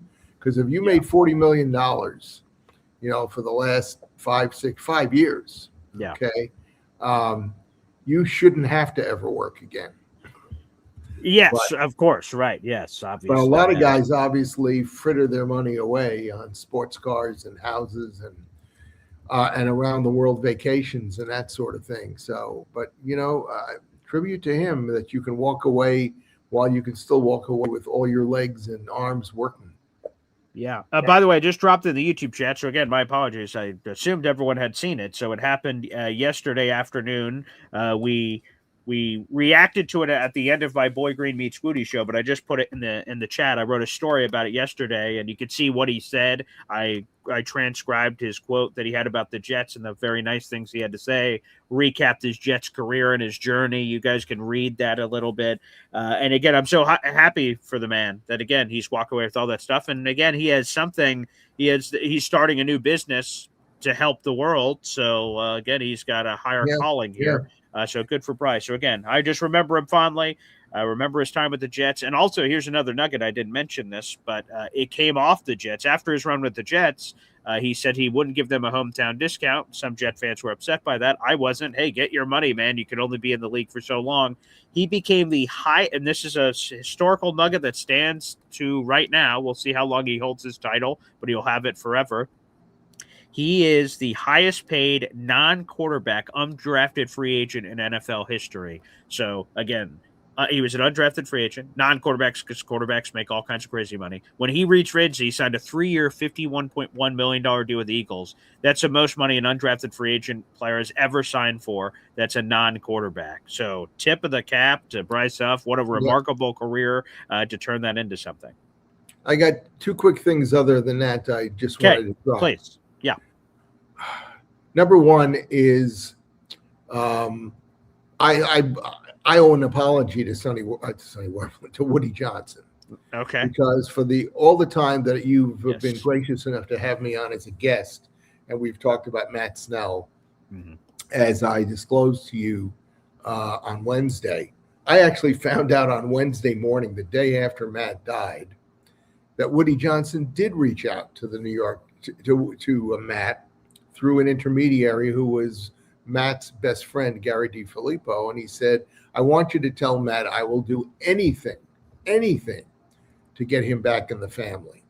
And Gary passed that on and even embellished it a little bit to Matt by saying, Woody said he'll offer you $100,000 a year in a PR job, which wasn't true, but Woody had said, I'll do anything.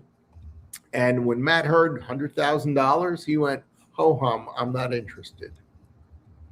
So Woody Johnson did reach out, and I'm debating whether to just send him a note and say, hey, you probably never even heard what I had to say, but you did what every Jet fan would have wanted you to do. Maybe a little bit later than you could or should have done it, but you did make that effort, and to them I have to give them a lot of credit. That's really what I want to say about that. And secondly, well, before you get to that, I just want to say thank you so much for saying that. Again, I have no direct thing with Woody outside of I'm a Jets fan and he owns the team, but I appreciate when new information has been provided that we could give flowers where flowers are necessary, and that was a big point of contention.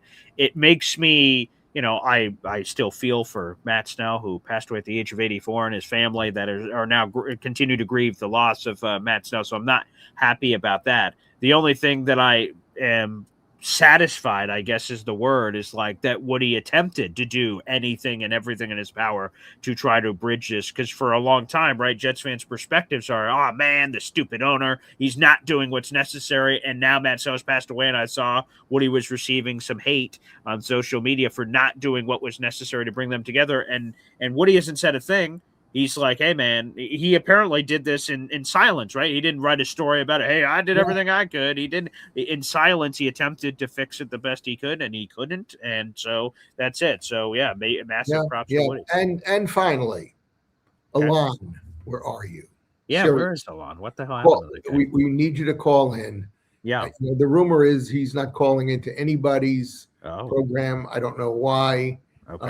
But apparently he's obviously been incommunicado with Jet fandom for weeks now. And why don't you make BG the one and only place where you do talk? That is true. We do have a special connection, Alon. We've never met, but my partner Jimmy on the digital show that we do. So Alon, yes, where the hell are you? Hopefully you're all right. We have a membership being gifted. I love it when memberships get gifted, which means raffle tickets are getting punched in, baby. That is, let me make sure I can try to pronounce these damn hands. It's very difficult. So this is let me see it here. Okay, let me see if I can try to pronounce this. All right, this is T.L.Y. Kurgish Jr., Sly Kurgish Jr., whoever you are, you gifted a Board Green Coffee Club membership. Thank you very much. And that membership went to Kamal NY3. Kamal NY3. Thank you very much for gifting a membership. You have a raffle ticket to our contest and appreciate it. So thank you guys for all the support. Lovely. If you guys want to continue on a train of gifting, feel free to do so on YouTube. Hit that little money sign. You can gift channel memberships just like this.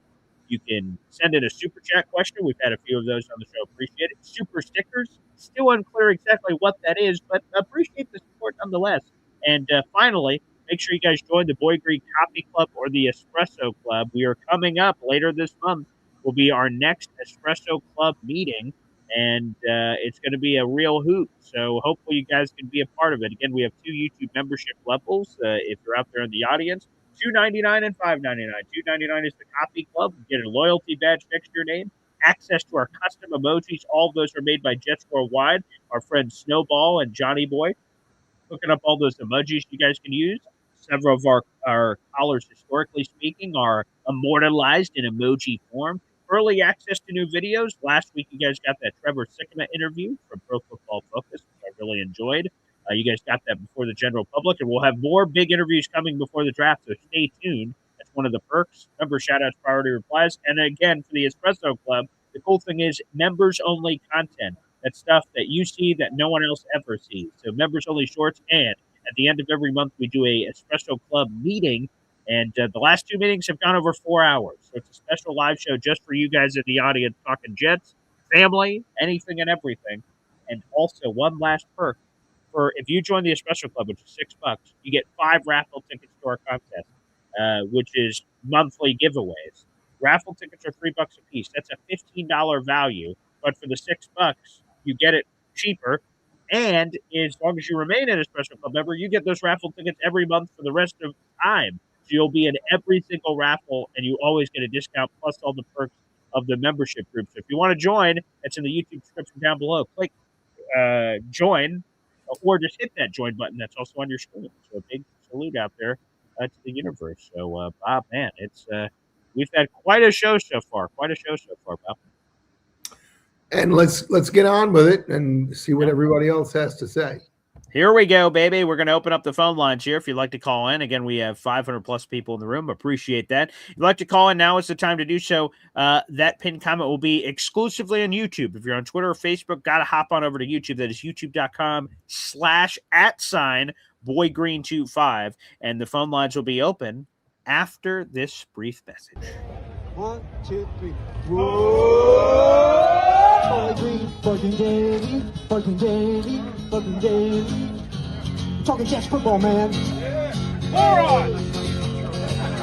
Boy Green daily, fucking daily, fucking daily. The New York Jets Football Club.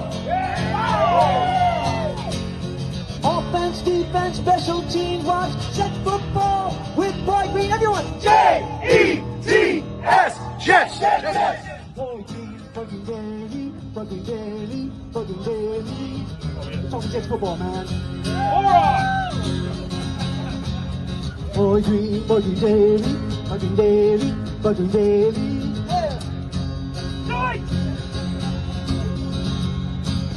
Offense, defense, special teams, watch Jets football with Boy Green. J-E-T-S, Jets, Jets, Jets. Let's go! Let's go, baby. You heard Hep. He is the greatest of all time.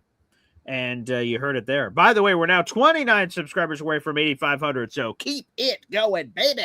Tell a friend, your mama, your papa, your brother, your sister, your everything in your life. Feel free to do it. Spread the gospel of Boy Green Daily. Get on top of a building and just go, Boy Green Daily. And maybe someone will hear it and say, what the hell is that guy yelling about up there? And most of us will never know. But give it a whirl. Give it a try. Make sure you guys do so. Again, we have 500 people in the room. The free way to contribute is by liking the video and hitting subscribe. Again, if you're just joining us, I know we have people coming in and out of the show. You guys can always go to the article down in the YouTube description down below to catch yourself up. But long story short here, Breece Hall and the Jets, those extension talks will be parked until after the draft, which makes a lot of sense. There's no longer a rush. The Jets have until July 15th to work out a long-term deal with Breece. If the Jets do not work out a long-term deal with Breece by July 15th, the only choice Breece will have is to play on that one-year franchise tag number. Even if the Jets traded him on July 16th to the Broncos couldn't extend Breece on that deal. That rule goes for everybody. So keep that in mind as we go through this process. So more on Breece Hall coming up in a little bit. Bob, can you do the honors here? Here's Hep. There you go. Hey, Bob. Hey, Paul. Hey, fellas. Yes, sir. Hey, Hep, you asked, you see, I'm going to show you, I do watch the show. You did ask Paul the other day, what goes on during those breaks? Yeah. Paul didn't tell you the truth. Okay. Oh. I leisurely get myself a cup of coffee. Not sprint. Leisurely. But we are working on something nefarious, and we've been doing this for months now. Ixnay on the odd play. So, Okay. don't bring it up again because Paul doesn't like to lie to you. Okay. All right. That's right. So, Bob, I appreciate what you told me about the Woody Johnson story, because I had Woody. I mean, there's a lot of reasons I could pick up a stick. Yeah, I've gone on the record and saying I don't want to give him a dime of my money. So You did say that. yeah. But you know what? You got to give props where they are, and 100%. he did it. And I think writing him a letter would be a really good idea. Write him a really good letter, and with a copy of the book, because 100%. You might have sent him the book before, but these rich guys, they But he might read that letter and say, "Well, let me check. Oh, this is my team. Let me check it. Let me read it on the plane or something like that, or keep it with me." It might be a good little thing. Maybe make a little. He needs all the allies he can get, so maybe you should give him a. Say, "Oh, look, someone does kind of halfway like me." Yeah, right. It's a good idea. So anyway, knowing that he was on Long Island, I feel bad. I didn't know he was on Long Island either. I might have taken a car out there with Mrs. Hep and not even talk Jets. I would just get. Well, he was in an assisted living facility there. I think he actually lived in Westchester, because I looked to see where he went after he left Jersey. He did leave Jersey City, I don't know, a few years ago. Because Gary DiFilippo, who I mentioned the other day and who was his best friend, told me he had left New Jersey and gone, I think, to live with his son, Bo. And Bo lives, in Westchester County. Right. So, But he wound up in Long Island? They put him in a facility on Long Island, which, is not unusual. You put some place where, but at least it was assisted living. Yeah. And my sister-in-law is in one of them. And it wasn't a place where they were readying for his demise. So Right. No, that's not so bad. I mean, you're with people your age, and they help you out. They took care of their dad. You would have the way you would have wanted them to take care of him. And he was both independent and obviously very headstrong. And so, I know a lot of people who have been in assisted facilities and assisted living and who also were in other facilities that were preparing him for the end. So I had an idea. I had an idea for nursing home, and this is the idea. Now, again, this is a crazy idea, but the nursing home is this: you go to the nursing home, and they legalize drugs, smoking. The nurses come topless to give you your medicine, right, like this. And the girls get the beefcake guys to give them their medicine. It's called the What the F nursing home. You're going to take your dad. I go, Dad, I can take you. You're not taking me to no nursing home. I go, Dad, you're going to love this place. Believe me. You're going to like it. And you say, what are you going to do? You're going to get them in a nursing home? These guys, they pay for a nursing home? $6,000, $7,000 a month. It's crazy. It's true. Yeah. You can hook them up with some people. When I was on cruises, working cruises, there were people who were taking cruises as a way to live because it was cheaper than a nursing home. And they feed you and they do all this stuff. Yeah, it's crazy. And then there are other people. And then there are other people who are busy trying to fulfill their bucket list. That's right. Anyway, back to the Jets. I'm sorry for the tangent. No, but, wow, that's okay. Yeah, I really want to test this out to make sure it's appropriate for my father when I put him in there. I should. You're right. I gotta take this car for a spin first. Yes. Your mom might not. I tried to take the car. I tried to take the car away from my elderly father because I got in it with him and my mother in Florida. And I left and called my two brothers and sisters, and I said, he not only is going to kill somebody on the road, he's going to kill Mom. Oh, and right. He would not hear it. Yeah. Very headstrong. Well, I'll tell you, Bob, in a randomly very serious story, that was one of, and I remember my father telling me a little bit about this. One of the most difficult conversations to have with your parent is taking their keys away and telling them hey, it's hard because I haven't been in that position, obviously, but I'd imagine if driving is freedom, it's individuality. I can just go wherever I want, whenever I want, do whatever. I don't have to consult with anybody. I can just drive anywhere where I want. And to suddenly have someone tell you, that's not going to happen anymore. No matter how nice you try to say it, that's a very difficult thing. And I remember my dad telling me how difficult that was for, I believe it was his mother first. And to do that, and she was not very happy with him, and he had to, that's tough. That's tough. And they just raised the age here in Illinois. Okay. I'm 73.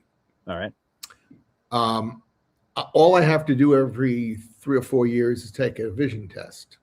Okay. Age 79, I'm going to have to take a driving test. Oh boy. And I have to tell you, yeah, I scare myself sometimes when I'm driving because I think everything is free and clear both ways, and I turn and then I hear somebody honking me like they're going to run right blind spot.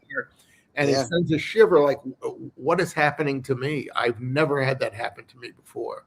Yeah. So long story short, you're saying we have 6 years left of Bob driving before you're... I told BG you're going to become my personal chauffeur. All right, sweet. There you go. You got nothing else to do during the day. That's true. That's 100% true. Yeah. So real quick, some Jet stuff before I pop out. I was looking about the Breece Hall situation, and I've been saying this for a long time. I don't see paying Breece $15 million a year. And I always, what I like to do is, we mentioned this before, is just trade back a little bit and maybe pick up that third. Don't get greedy. Right. That would be easier to draft Love, and then at least we get something out of it. I mean, if we hold out for the Fort Knox at 2 for to switch out of that, no one's going to come up for that. But if we're not so greedy, maybe it's only a third, or something. We'll just move back a couple of spots. Maybe the Giants, I'm thinking.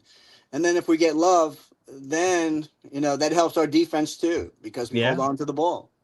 And, but anyway, that's all I got to say. I'll see you guys later. Appreciate it. Thank you so much. Hef, joining us here. Hey, BG, do you think the Jets are looking at Reese as a linebacker or as the extra pass rusher? Yes.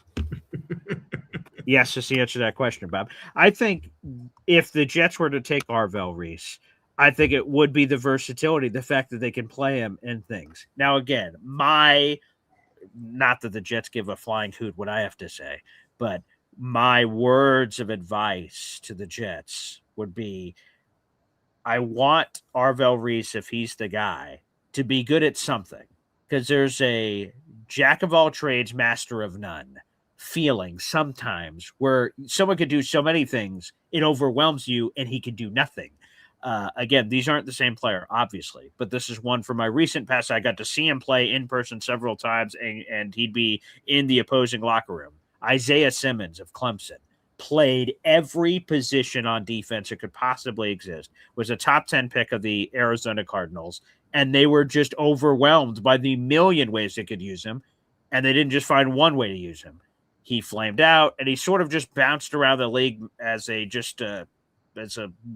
journeyman, I guess, for lack of a better word. He's been on the Packers. He's been on the Giants. He's just sort of bouncing around now. But everyone thought he was this toolsy guy that could do anything. And again, not every person that can do a lot of things are just Isaiah Simmons. I'm not saying that, but I'm just saying my words of advice to the Jets is please make sure you have a role for him. And if he kills into that role, you give him more. And then give him more, and give him more, and more, and more. But I believe that the Jets' attractiveness to Arvell would be that his floor is he's a really good off-ball linebacker, and we need that. And his ceiling is this pass rush thing that is untapped and that they have to work it. The good news is we have Carl Dunbar, and there's no one on this planet I trust more with defensive line than Carl Dunbar, who's worked with some of the best defensive linemen in the National Football League, particularly in Pittsburgh the last 8 years, where he's been there with TJ Watt and Cam Hayward and Highsmith. They've just had a lot of really good guys. And he was already, known for his time with the Jets, obviously, and Sheldon Richardson, Muhammad Wilkerson, Damon Stacks Harrison. So he has a very impressive resume. So I trust if he gets his talented piece of clay and he gets his hands on it, I think we're going to get maximum value. No, I agree. In fact, I've heard a lot of very positive things about the two pass rushers, the linebackers / pass rushers, or edge rushers, or linebackers who can rush the passer, who both said that these two guys are both better than what we traded to Tennessee, to get the defensive tackle, and they're less costly. So, we'll see. Did you play in high school against anybody who was just, as far as, because you were a running back, who was just unblockable? Like a defender that I'm facing off against? I'm not asking for a name. I'm just saying, did you run into that situation where there was a guy and you guys would go into the huddle and say, geez, we can't stop this guy. He can just do whatever he wants to do. Yes. Yeah. There was a pass rusher at a rival high school that at first we had the balls to single team him. That was a poor choice. That didn't work. And then in the middle of the game, right, you're making adjustments. You're like, oh, okay, let's double team this guy. Oh, wow, that didn't work. All right, Paul, get your 5'0" 100 ass out there and chip him. And safe to say that didn't work. So yes, we tried to. Then, when that was unsuccessful, we tried to run plays opposite side. So, naked boots the other way, halfback zone stretches the other side to like run away from him, and he would pursue laterally and hunt it down. So, we tried a lot of different things. And then, so like he would always be right defensive end, right defensive end, right defensive end. And then they flipped him when they saw that we were throwing everything this way. Then they went, hey, 2 or 3 seconds before the play, he claps his helmet and then runs the other side. And then we're like, shit, bluebird. Now it's a game of chess, right? This way. Did you follow him to see where he went to college? I did not. But we have had here locally a couple of guys that went on to Division I, which is pretty cool. Again, the player that I had I was just in their vicinity breathing their same oxygen. The greatest story I could tell is AJ Green. Before I came up here to New York, I played in Somerville, South Carolina. And I lived in Somerville, South Carolina, and AJ Green was a member of the Green Wave, was the high school, Somerville High School. And of course, everyone should know what AJ Green became, a top 5 pick. He went to Georgia, which was a big thing locally. And I think he's going to be a Hall of Famer one day. So that's the coolest story I could tell of anyone that played in our ethos of people were writing in the local South Carolina Tribune paper, ooh, this could be the next Randy Moss. Went, oh, Randy Moss, wow. And you don't know, because sometimes you probably hear that story, but then that person never goes on to do anything. So that is pretty cool. I have somewhere, I don't know if it's right there, or I'll grab it before. I have an autographed AJ Green jersey from his Bengals days sitting somewhere here in the house locally. I haven't framed it yet, but I do have it here locally, and that's a story I'll always be able to tell. Thanks for sharing. Of course. Let's get to the phone lines. Let's go back. Let's go to one of the top as Maniac Madness guys that could win the whole gosh darn thing. We have brackets being burned all over the place, but not because of this guy. We have Kyle Clifton, baby, who's a favorite. Kyle? Hey, Kyle. What's going on, gentlemen? How are you? Kyle. Good morning. Yeah, welcome. Good morning. So I think I missed what you were saying about Breece's contract extension. BJ, if you could just repeat it for a second.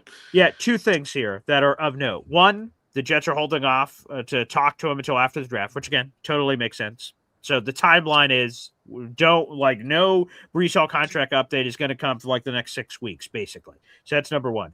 Number two, and the thing that was to me most alarming, for lack of a better word, is Connor Hughes joined Jets Nation. They did a free agency special last night on SNY. And Connor Hughes said that he had a conversation with the general manager at a restaurant in Indy. And basically that general manager told Connor, oh yeah, Breece is a better player and he's going to make more than what Kenneth makes on the market. Kenneth ends up getting his $43.05 million. And he's what is that math? He's the fourth highest paid running back in football right now. And Connor Hughes said Breece Hall is at least getting that, but he's getting more than that. And long story short, for people, Saquon makes the most at 20 million plus. Christian McCaffrey's number 2 at 19 million. Derrick Henry's number 3 at 15. I don't think Breece at all threatens the top 2 guys on that list. That's a different category. But I still don't even think he should threaten Derrick Henry. Derrick Henry, and I went over the statistics earlier in the show about, let's go over the last 4 years where they've both been in the NFL the last 4 years. Derrick Henry has it, and I still have it here. He has over 7,000 scrimmage yards over that time. And where's the rest of the number here? I have it in front of me from Derrick Henry here. Yeah, so Derrick Henry, over that same span of time as Breece, he has 7,100 yards from scrimmage, and he scored 59 touchdowns. Breece Hall, over that same period of time, has 2,000 yards less of scrimmage, and he had 27 touchdowns. So whatever way you want to slice it, I just don't know how Breece can be in that category. To me, that is money that is too rich. I've been sort of for extending Breece, but hearing Connor Hughes say that's Derrick Henry waters is where Breece Hall is swimming and wants to swim, that gives me some hesitation. So let's reframe the conversation, right? Please, yes. So we didn't trade him. Apparently there was a fourth on the table. We think it was Kansas City, right? Correct. Yep. Mm-hmm. Now you've tagged him. You have the rights. You I don't think they would tag him again, but you could foreseeably have the rights for 2 years. Right? That's correct. Yep. You have an exclusive negotiating window. Pro Football Rumors said that Denver was ready to go after him. Yep. I heard that from Rich Cimini as well. Yep. So if they think he's a missing piece to get them over the top, and we would give them a window to negotiate a Henry or Walker type contract. Sure, of course. Colorado has less than half the tax rate of New Jersey. Okay. He's from Wichita, Kansas. Ah. So, and he was born in Omaha, Nebraska. With a winning situation, the security of having a long-term deal, the extra money that comes from the fortuitous leaving the Jets entirely, would that be something that would appeal to him? And what would we get back in return if we weren't happy with a fourth? I would say I would want a fifth this year and a third next year would do it. Okay. Let me see an old Denver. Let me see what they got this year. I've got the value chart in front of me. All right, so it looks like they have all their own picks everywhere, and then they have an extra fourth this year. So they have all of their own picks. So rounds 1 through 7, they have all. Oh wow, they have a bunch of picks. Oh, so the only thing they don't have is a 6th-round pick. So take that for whatever you will. They have 3 7th-round picks. They have 2 4th-round picks, and then a pick in every round. So 1st, 2nd, 3rd, 5th. So they have a couple of pieces this year in terms of what to work with. And then obviously you talked about your future capital. Well, that would be tantalizing, sure. And I would imagine Breece, why wouldn't Breece want to go to closer to home, as everything you just indicated? The money he would get, there's no way Broncos would trade for him without extending him immediately as part of the deal that you would negotiate. So I'm game. Yeah, I mean, even then, right, like with Hep's scenario, if you go back, there's no guarantee you would get Love, right? Right. But if you were guaranteed to get Love or one of the top 2 front 7 defenders, Styles or Reese, so no later than 4, right? That's where you entertain going back, I think, to get an extra pick, because then you could always pick up, a Jadarian Price on day 2 or correct. Right. So that's something that, as far as a team building perspective goes, I don't really love taking a running back at 2.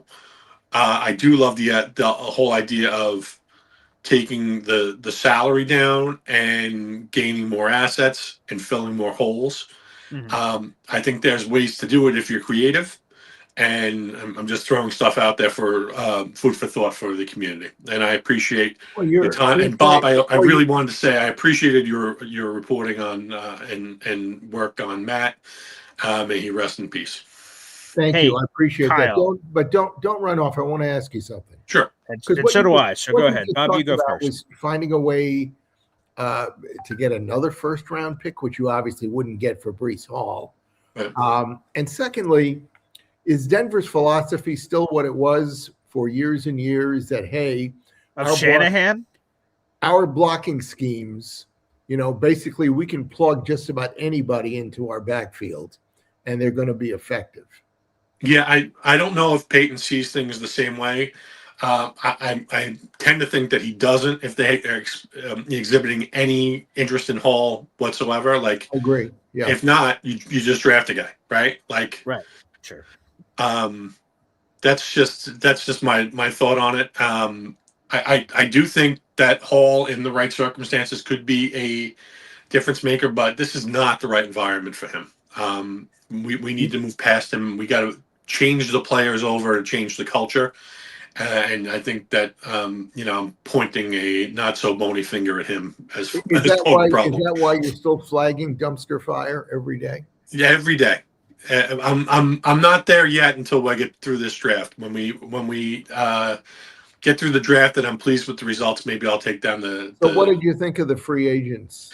I was actually pretty encouraged by it. Although, I don't love bringing in 37-year-old middle linebackers as good as DeMario has been at that kind of money because we're begging for the wheels to fall off. But it is what it is. I mean, the availability, like to me, that despite what Todd McShay says, that means that Styles doesn't really figure in it too, unless they're going to play Styles next to DeMario in the middle. Right. For a year, learn it at his knee. Like I don't know if that's the best use of the draft capital. And I've kind of been sold on Reese after my reading. He's the only one with a above 7 grade on NFL.com, where the people who do those ratings are actually from the NFL scouting community, former guys. Yep. So I do pay attention to that. I think that he's probably going to be the pick at 2, and it's become increasingly obvious to me. I think so as well. Before you go, Kyle, please, as Maniac Madness plug. Yeah, I mean, so far so good. 1 round. I've got a OG challenger coming up next round, and Rob the Jet fan. Yeah. From out on the island, and that'll be another challenge. But everybody hates a favorite, BG. So, it's a tough spot to be in, and I'm just trying to be the best Kyle I can be throughout the tournament, and see where that takes me. Kyle, the other guy that Jets signed, Onyemata, was the only other one that I looked at and had a big question mark. But I guess even at his age, he apparently is a very effective run stuffer. Yeah, I will just tell you this on text so every once in a while, I'm no NFL insider or anything like that, but every once in a while I have relationships with a bunch of people on different teams. And when the Jets do something, every once in a while I'll get a couple of texts. There was only, I'd have to see, I guess, the free agent list. Maybe it's more than this, but there's only like 3 players I got a text on to say something like, whoa. And it was David Onyemata was one of those players that I got. Like, you guys got a killer signing. Or you got a killer signing, or other people texting me saying, gosh darn it, how the hell did the Jets take him away from us? We wanted David Onyemata. A Buffalo Bills fan actually texted me from the Buffalo Bills community and said, that was super annoying. We had him on our target list. I went, interesting. So, yeah, that's what I heard on him. But, Kyle, please. So I think that last year Glenn kind of got killed for not bringing in his guys. Yep. They can't say that about him this year when Onyemata and Davis being brought here. Right. So that's the guys that are trying to set the culture for him in Onyemata and with Davis. That's what I'm seeing there. If he's got anything left in the tank, it's really a short-term deal, so it's not. Right. It's something that's too concerning. Yeah. Hey, Kyle, since you were so gracious in your compliment about my comments about Matt, I want to encourage you in the strongest way to buy my book. You will really appreciate and enjoy it. Yeah, I mean, I have 2 young kids, Bob, for a guy who's middle aged, but I used to love reading. I haven't had the time for buy it. Buy the audio book. Maybe that's what I'll do. That's probably the smart, because I am on podcasts and obviously on YouTube quite a bit. Even though the guy mispronounces a few names here and there, it's still a worthwhile information. Awesome. That's what you get sometimes, Bob. I appreciate your time, have a guys. great weekend, Kyle. Thank you. There he is, Kyle Clifton, joining us here on the program. Really appreciate it. Again, we have 600 people in the room. Guys, like the video. Hit subscribe. That is a free way to do it. Of the 600 people watching, 150 of those right now are on YouTube, baby. So make sure you guys like that video. Let's get over 100 likes here on the YouTube video as we're here live on the program. Would appreciate it. Keep piling them up, baby. Also, let me get an update on Bob's call out to the audience here. Let me see what we're up to on subscribers. Feel free to get your friends and family. Yes, we're still 20 plus subscribers away from 8,500. Not sure if we'll make that on today's show, but again, if you know somebody, get them to subscribe, and we'll celebrate here on the program. That would be it didn't have terrific. to be like pulling teeth. It doesn't cost anything. Yeah, it's free. That's true. No money exchange whatsoever. It is free. My favorite flavor. I love free. So free.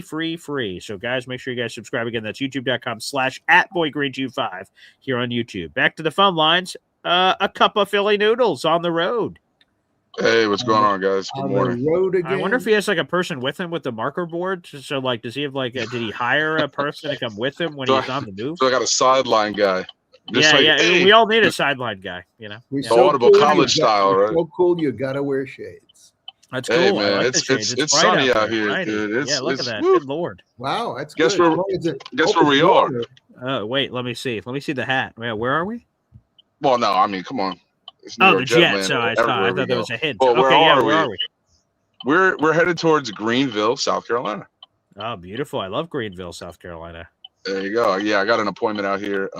Some extra level type of back stuff that I'm looking into. It's called Regenix, and it's either stem cell or like plasma treatment for your back. So we're getting athletic out here. You know what I mean? To see what the cost is. You know? Okay. All right. There you go. Everybody's got back problems in Jets. Yeah. We've had a few calls recently this week about back, and I will tell you, I had never had back problems my entire life, and then like a couple of months ago, something happened. That is the most debilitating thing. You feel so powerless when a back thing, because I was moving stuff. I was helping someone move, and normally I'm just young old Paul. I'm like flip, throwing people on my back. I'm like, flexing all over the place. And then I grabbed someone, ooh, and I'm like, ooh. And I almost fell down to the ground. I'm like, Jesus, what the hell was that? I'm like, oh, my back? God, that's not something that should be in. I can tell you guys, I hurt my back in the day. I was like 20 or 19. I helped my sister get a refrigerator up a flight of steps by myself, essentially. That was a bad move. But it was for a good reason. So, BG, you need PT. Okay. Physical therapy. Yeah. And stem cells. And a lot of salads. Yeah. So I hate salad. So. Well, yeah, but you got to find one. You got to find one. You really got to lose weight. If you got a big stomach, you know, it puts a lot of pressure on your back. Now so it's funny because that's when at 19, 20, I was only like soaking wet 225 pounds. I'm right now, I've lost 35 pounds. I'm like 270 right now. But that's at my heyday where I was like really, you know, I really didn't have a gut like that. So it's actually just effed up how it happened. But it is what it is. Yep. Anyway. But, all right, so let's get into it, guys. So I wish Alan did call in because, man, when me and Alan conjoin on things, I feel like the world can align. When you align your thoughts with Alan, it's like opening a third eye for some reason that you didn't think you had, and not that other one. So let's get that out of everybody's heads. You know what I mean? And when we aligned with the Breece Hall thing, Breece should have been gone last year. Period. End of story. The kid blurted out of his mouth that he wanted out, essentially. We let it go past. Oh, we'll see what we can do with him. You tag him the way they do. Now, I have a question for both of you. I know, BG, you can get into it faster. What is the rescinding amount of time you have to rescind out of a tag? Isn't there a time you can rescind out of it? No. So technically, you can rescind a tag basically at any point. By the way, I just saw some breaking Jets news, so I just want to throw this up here real quick. Here we go. We have brought back one of our own, folks. Here we go. Isaiah Williams. Again, Isaiah Williams is under contract, so you got nothing to worry about there. So we have nothing left in his deal. But shout out to Johnny Boy, our NFL insider, and I've confirmed it. Chukwuma Okorafor, our veteran swing tackle, is back. He is then brought Brian Costello of the New York Post. I see he's on this. Now, he's wildly experienced. He's appeared in 92 games. He has 60 starts in his career, and he was here with us last year. But thankfully, we didn't have to use him because our starting five played the entire year. So thank you to Johnny Boy for sending that note along. I actually just wrote about him yesterday because I was writing about not one last. There's a couple of Jets needs that are still out there, but swing tackle is on there. I still think swing tackle's kind of on there because Chukwuma is exclusively a right tackle. So I'd still like unless I think Max Mitchell is that guy on the left side. I don't know. Yeah. We want another tackle that specializes on the left side. But I like Okorafor, so I'm glad he's back. Bob, what do you think?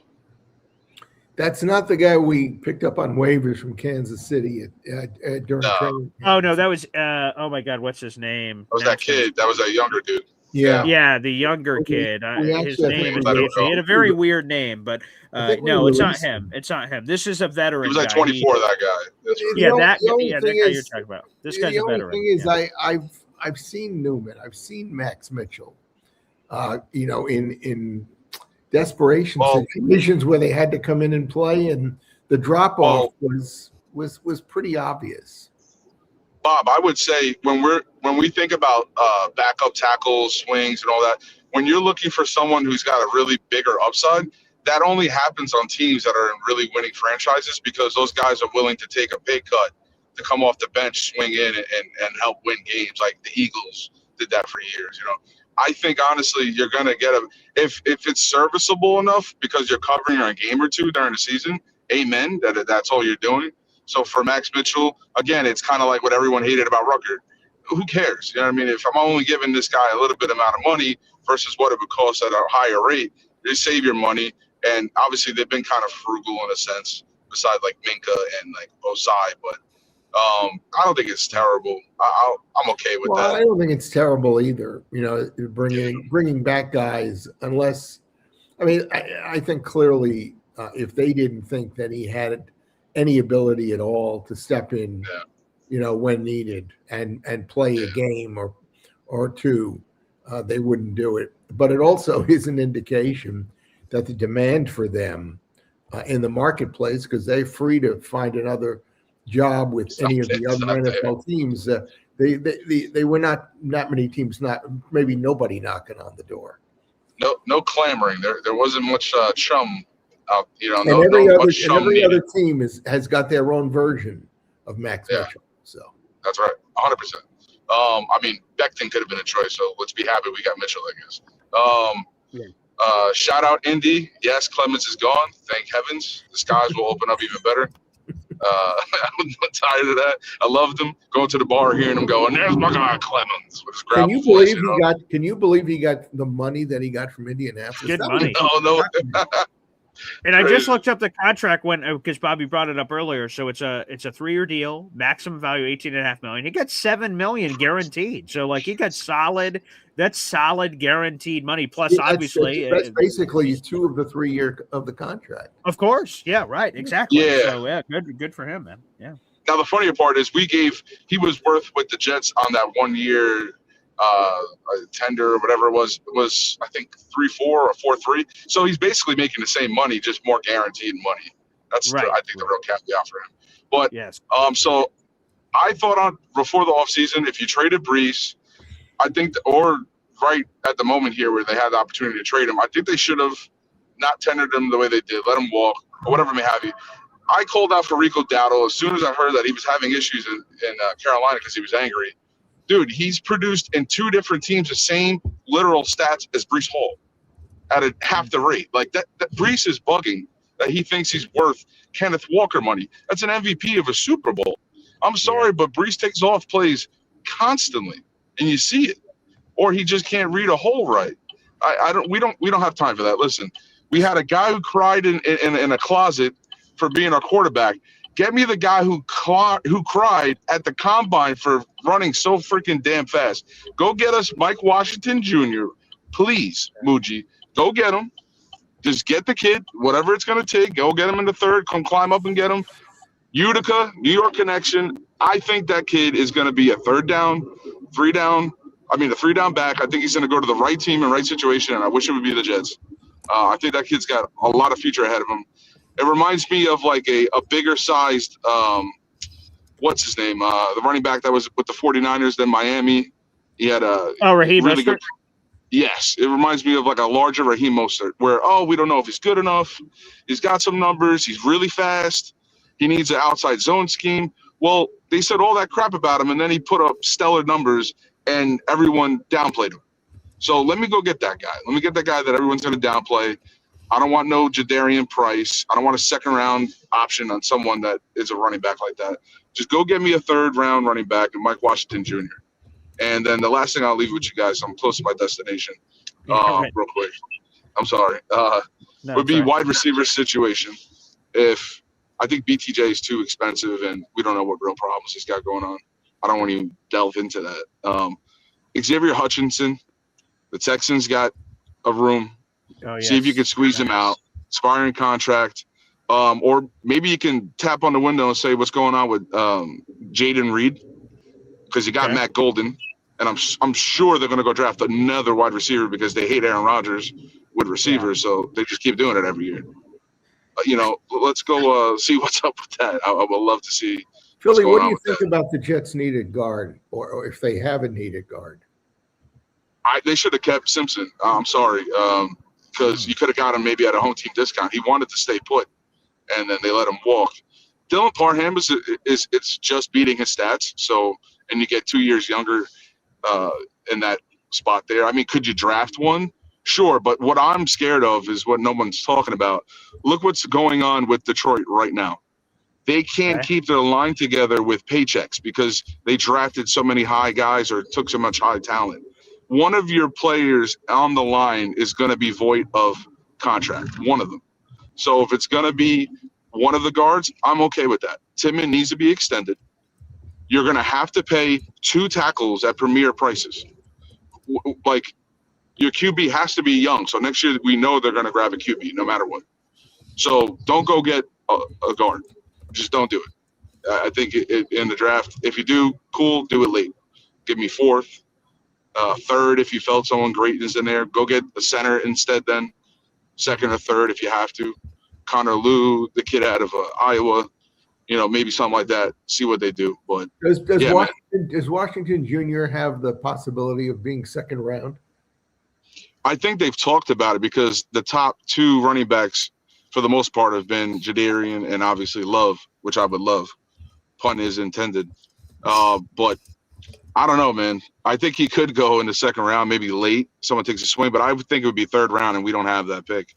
So would we rather Alar trading up? But I liked Kyle Clifton's idea. If you can get any team to give us 1/3 or another 4th or 2, we can trade 2 4ths to come into the 3rd, and we'd have 3 at that point. Now we're talking we have a 3rd round pick, and then you're either picking maybe the backup QB and Alar, or maybe you grab the running back. Okay. But yeah, we'll see. Guys, have a great day. Happy trails, Philly. Yeah, thank you, Philly. Appreciate that. Thank you for sending that along. We have a couple of super chats. I want to get to these before we get back to the phone lines here. Thank you guys for all the interaction so far. It's DNY for Live. Devin jumping in here. Appreciate this, Devin. Again, every time we get a super chat, my daughter. Wow. All right, $5 super chat here.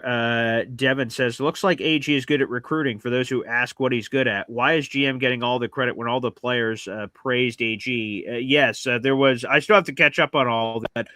There's a bunch of press conferences happening, of course, as the Jets' official trades and signings are becoming official. There's a lot of AG praise. So I believe AG does. Muji should get credit.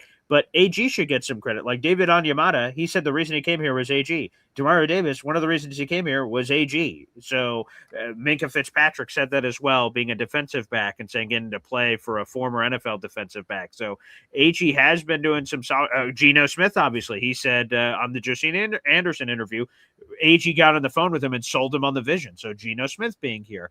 So far, yeah, he deserves a lot of credit, I would say, for a lot of the guys that came over here, Bob. Okay. Well, we'll see. I mean, the one thing, though, I have to say about the players he's getting, and I like, the Demario Davis signing. I mean, they're not basing everything on him, but they're expecting leadership. Is that obviously these are older guys who know AG for a long time. But, the video that I think you showed the other day of post game after the Jets played yes, Atlanta when Onyemata, was hugging and didn't want to let AG go. Cool. That was very telling. So yeah, a very touching moment for sure. A lot of the guys that AG brought in are basically expected to be there for a year. Right. Outside of Demario got a 2-year deal. I'm trying to think of anybody else. Yeah, for the most part, right. Geno right now is just a 1-year thing. So yeah, we'll see. But yeah. So, but again, I think the big piece is, and I think Kyle Clifton brought this up on his call, is that a lot of people gave AG a lot of crap last year. No one followed AG here to New York, and then this offseason, clearly he's flexed. A bunch of these people have come for him. They'd either have a prior working relationship or what have you. So DNY for life. It's a good call out. Let's give some respect to AG and good. And thank you. We've added this to your totals. By the way, you're in first place in our contest this month. DNY for life is trying to hit it twice, win back-to-back months. We'll see if that is indeed the case. I see we have another super chat coming in. This is Chef Kevin Gilbert gracing us with his presence. Wow. Chef Kevin Gilbert, a.k.a. Fastest Food Reviews, is throwing a challenge on the Philly Noodles call that just occurred, saying that's the same guy who wanted Daniel Jones to lead us into the future. Although Philly should get some credit because Daniel Jones, I mean, the Colts were 7-1 for Bobby Jr. Yeah. I mean, that's pretty good. Could have been a lot. Well, I mean, look, he would have been, if they had done it last year, he would have been a vast upgrade over Justin Fields. But water under the bridge. There's no sense looking back. We can only look forward. That's true. So thank you, Chef Kevin Gilbert, for this. You're now tied with Jets Worldwide with raffle tickets so far this month with 10. So thank you very much. Appreciate it out there in the universe. All right, you guys can continue to send in your super chats. Much appreciated here on the program. And again, the free way to contribute here on the show is, of course, liking the video and hitting subscribe. So make sure you guys do that. We have plenty of more callers here, Bob. So let's continue. Let's go on this train. Let's go, man. I've loved all the interactions we've had so far. It's been very nice. All right, let's go up next. We have C is up next. What's up, C? Hey, boys, how you doing? See, I'm getting confused now. You were the man with the Jets tattoo, right? Yeah. Then you were Carl, yeah, right. Then you were something else, and now you're C. Now I'm C. Yeah. Well, I think change is good. I do too, and yeah, he's a mystery wrapped in an enigma. Yeah. The man with the does your computer get confused and said a new sign-on from no? I like that. So yeah, walk us through it. Walk us through the man with the jet tattoo was too long. It was too long. Oh, okay. Because you can't. Oh, here's the man with the jet tattoo. So yeah, that's a lot of work. It was a little long. Was catchy. And then it was catchy. I got to say that. Okay. But then I went to Carl. Yeah. Which is my real name. Okay. And then I went to a name, more of a nickname that when I was a kid, kind of a teenager, people used to call me C. Okay, I like that. Okay, so I like that. And I do. There was another one when I had a good friend of mine, and when I was probably I don't know, I guess in my 30s, and I lived in Florida, I had a friend of mine that used to be very impressed because I always had a quick comeback, for anything. Okay. And my name he used to call me was Quick Carl. Ooh, I like that. That's a and then good he one. Okay. then he shortened it, and he used to just call me Quickness. Ooh. I want to know when you. I want to know. I like that name. I like that name, but as long as my wife don't have to call me that. I want to know when your first Quick Carl is coming in. You know. Yeah. Anyway, all right, we're done with that part. Yeah, I think so. Yeah, all right. Okay. Another thing. Unless you've got a new nickname coming next week. No, maybe I might, but I got to think about it. Keep it. Okay, all right. Going. Anyway, about Breece Hall. Yes. I think Jet fans have led Breece. A lot of Jet fans are crazy for Breece Hall. I always thought they thought more of him than he actually is. And I think some of that has gone to his head. Is there any way you think we can get a 3rd-round pick for Breece? I do. Even maybe like if we have to wait till after the draft and like, hey, we missed out on a running back. Let's give a 3rd for Breece. I think that's what we should do. I think if we can get a 3rd for Breece, I'm all in on it, man. I'm all in on it. Okay, another point. We've been hearing a lot about Matt Snell, and we heard a lot about Woody Johnson. And did we ever think that Matt Snell was just a curmudgeonly person? No. Do you know that? Yeah. He was a happy guy. Yeah. He was very stern about stern. Okay. I mean, the other thing I have not talked about here. What's that? Is that when he came to the Jets, he walked into a locker room full of yahoos from the South.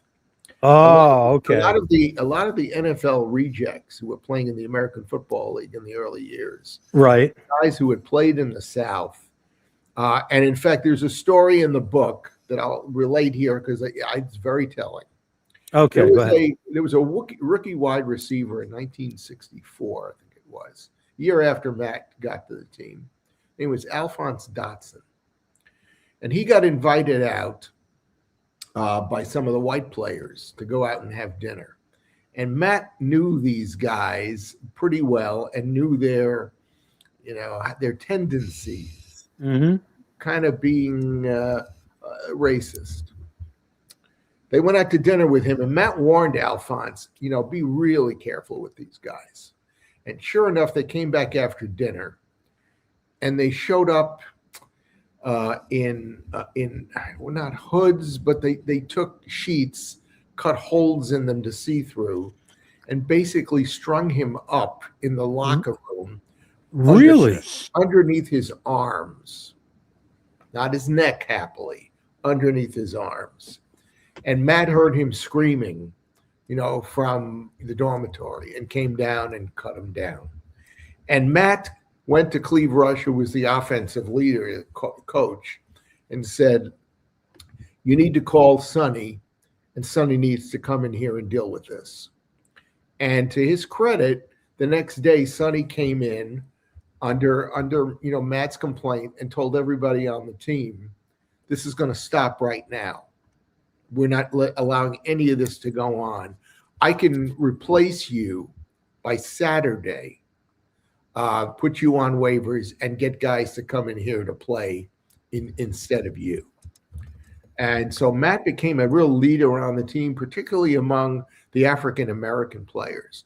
And ironically enough, a couple of years later, when Boozer came into the team, Boozer was playing pool. And some of these yahoos came over and said, hey, get off the table. We want to play. Emerson and Matt called Sonny in again, and he read the riot act. And this time it was over and done for good. So Matt really was a big league. Oh, Matt in college. It's a great story. They were playing TCU. TCU had no black players. Matt was at Ohio State. And they played, and after a couple of plays that really put TCU in a bad spot, one of the players looked at Matt and said, hey, you guys are pretty good. And Matt looked at him and said, "Who are yous guys?" You know, he was referring to the black players at Ohio State. And Woody Hayes had a lot of black players at Ohio State. And, you know, between Matt, Paul Warfield, and a whole bunch of others. And so he was not a curmudgeon by any means. I can tell you that. He was really respected. He and Winston Hill and Pete Lamons and a couple of other guys organized in '68, the Super Bowl season, a regular Wednesday afternoon gathering of the entire team away from the practice area, away from Shea Stadium, in a local Flushing pizza parlor. And the team coalesced and really got themselves together as a team because of the leadership, you know, that brought him there. In fact, after a couple of weeks, even Namath showed up. So no, he was not a curmudgeon. He was very, very stern in his beliefs and in what he stood for and what he would just not allow to happen. But no, not a curmudgeon. But what does that? But what does that have to do with? I mean, I get that, but what does that have to do with holding this grudge for so many years and not just saying, you know what, the past is the past. Let me just show up. You know, let me just. I mean, sometimes you have to let things go. You know, and some people can't let things go. I understand that, but I just, you know, I guess what I'm trying to say is that we've blamed Woody for a lot of years for this whole Matt Snell situation. And, you know, maybe we now cut him a little bit of slack. And I just think that, you know, a guy like Matt Snell, you can't hold the Jet, you know, you can't hold Woody responsible for the way he was treated in the locker room, you know, years before Woody owned the team. You know, that was a whole different thing racially and everything else. But I don't know. Sometimes, I mean, I'm just saying me. Sometimes you have to let things go. That's all. I'm not saying that from a standpoint of any person that isn't the case.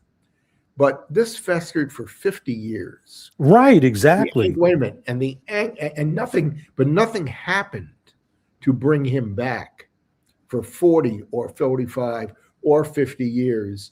And I will tell you, and I've not talked about this on the air, in business, I got screwed by a couple of my friends in business.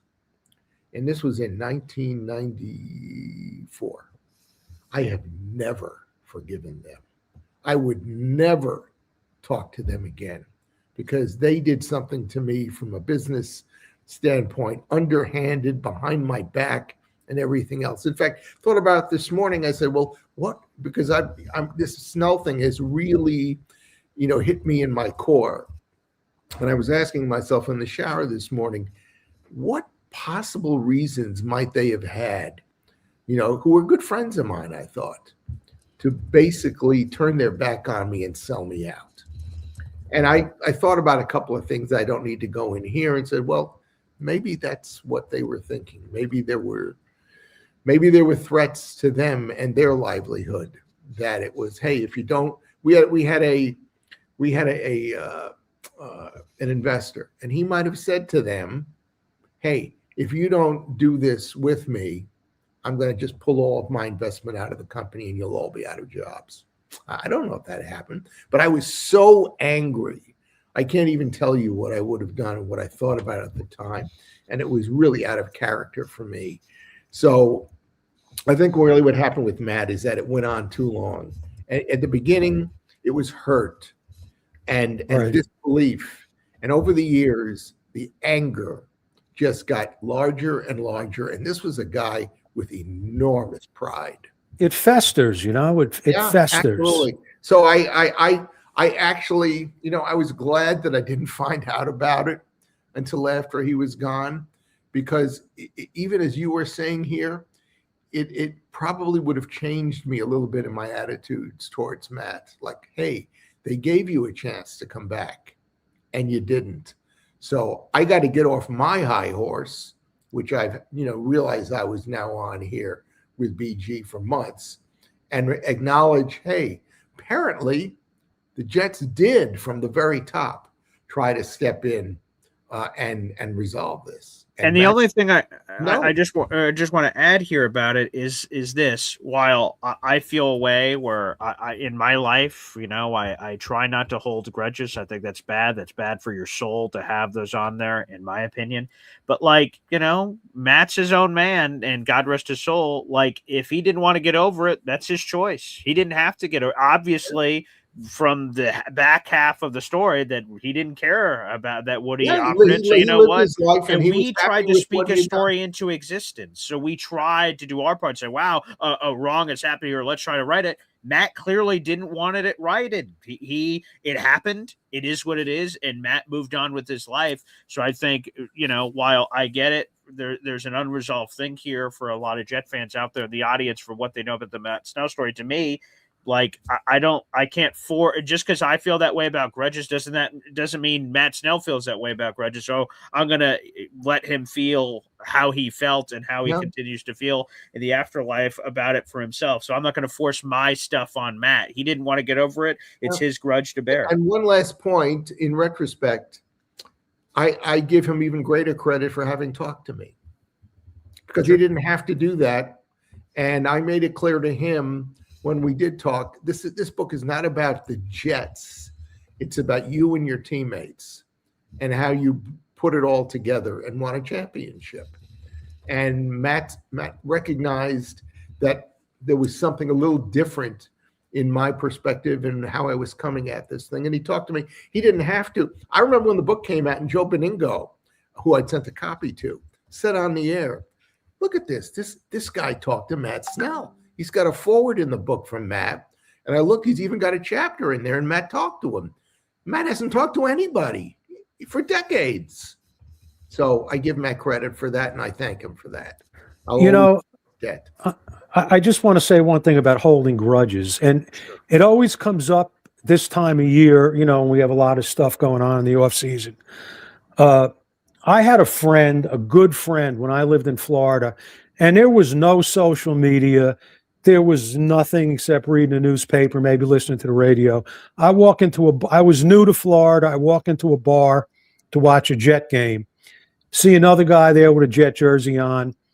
And, we started talking. We sat at the bar watching the game, and we became friends. This is the best friend I ever had my entire life. We shared and helped each other through some very personal things over the years, and we were so close, and every day we used to see each other. We had talked Jets. And then even after I moved out of Florida and I moved out of the state, we would call each other, especially during football season. We'd spend hours on the phone just talking Jets. I mean, this guy was, like I said, he was the best friend I ever had my whole life, and he was probably my friend for well over 20 years.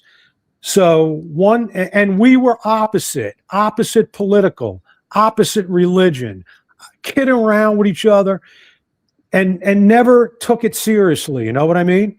So one day we were on the phone, and he actually helped me when I lost my wife. He helped me through that so much that I just, if I didn't have him, I don't know what I would have done. But anyway, so one day out of the clear blue, remember when there was a big thing when people players knelt during a football game, and everybody was up in arms about it? Became a big political thing, yeah. Right. So he said to me one day, I don't know if I could ever watch football anymore with these guys kneeling down. And I said, Jerry, I said, these were a bunch of young kids, it's not that big of a deal. Just if you ignore it, I watch it for the game, not for that. You know what I mean? I can't believe that you wouldn't watch football over that. And then I said, well, it wasn't a big deal, and I'm not even going to say it on the air until some political figure made it into more of a big deal. As soon as I said that, this man never spoke to me again. Never spoke to me again, never would answer my phone calls, never would acknowledge that I was even alive. So about 3 years ago, I have a lot of friends in Florida. I was talking, he says, hey, he says, Jerry died, did you know Jerry died? And I says, holy shit. And, it bothers me to this day. It bothers me to this day that I wish that I could just talk to this guy one more time. It wasn't anything I did. It's something that he just held this grudge against me. And it's one of the most hurtful things that ever happened to me in my life. Jerry Philbin was a real right-wing guy, a real Trumper. I am not. I'm the opposite. Jerry stopped talking to me. And I finally got him on the phone and said, Jerry, there's some things I need to do for your benefit for the book. Can we put our political differences aside? I'm sorry it ever came up. And to his credit, Jerry said, sure, there's no problem doing that. Yeah. Well, listen, I took up enough time. Let somebody else talk. Have a great weekend, Carl. Yeah, thanks a lot, guys. You too. Yeah, thank you, C, for joining us here on the program, and thank you. All right, let's keep the phone lines going here, and C, thank you so much for being vulnerable enough to share your story. I appreciate that. Let's go to another caller here. Up next is Ricky, New York Live. Ooh, a new backdrop. Nice. Hey, what's up, Bob? Hey, Ricky, good morning. How you doing, Bob? I'm good. How are you? I'm good. Listening to Carl talk, you know how many messed up stories have probably been told about me that start out with, I walked into a bar in Florida and there was a guy in a Jets jersey. But I do have to say, I do agree with one thing he said, and I think change is good also. But it's because I'm so broke, I think change is good. It's more of a monetary thing for me. Listen, I feel pretty good about the players that we've added. Listening to the comments from Minka and from DeMario, and we get so caught up with things that have been bad lately that we think our opinions extend to everybody, but that idea that no one's going to want to come in here and play for the Jets, well, our guys did, and they want to play for AG. So I've been thinking about this, and we still do need a replacement for CJ Mosley, and I want to replace CJ with CJ and get CJ Allen. And he's already like that leader for their defense, and getting guys lined up in the right spot and being able to diagnose what the offense is trying to do. Like, he's already that guy. So, and DeMario is not going to be here forever. Like, we still need a long-term plan behind that. Man, you know what? I wish there was a way we could deal Sherwood. I really do. But that being said, dude, I got a friend who's a Bears fan that told me we got a good player in Wright. So I'm happy to see how he fits in. The other thing I was thinking is, when we get back to like 44, dude, Emmanuel Pregnon was like the only guard in this year's class that had like a run and pass blocking score that was over like 85. Like, so he's good in both phases. And I don't want to take a guard at 16, but I still probably would take one. But the guard that we just signed, the kid that came from the Raiders, dude, do you know that he ran a 40 time that was only like 6/100ths of a second slower than what David Bailey just ran at his size?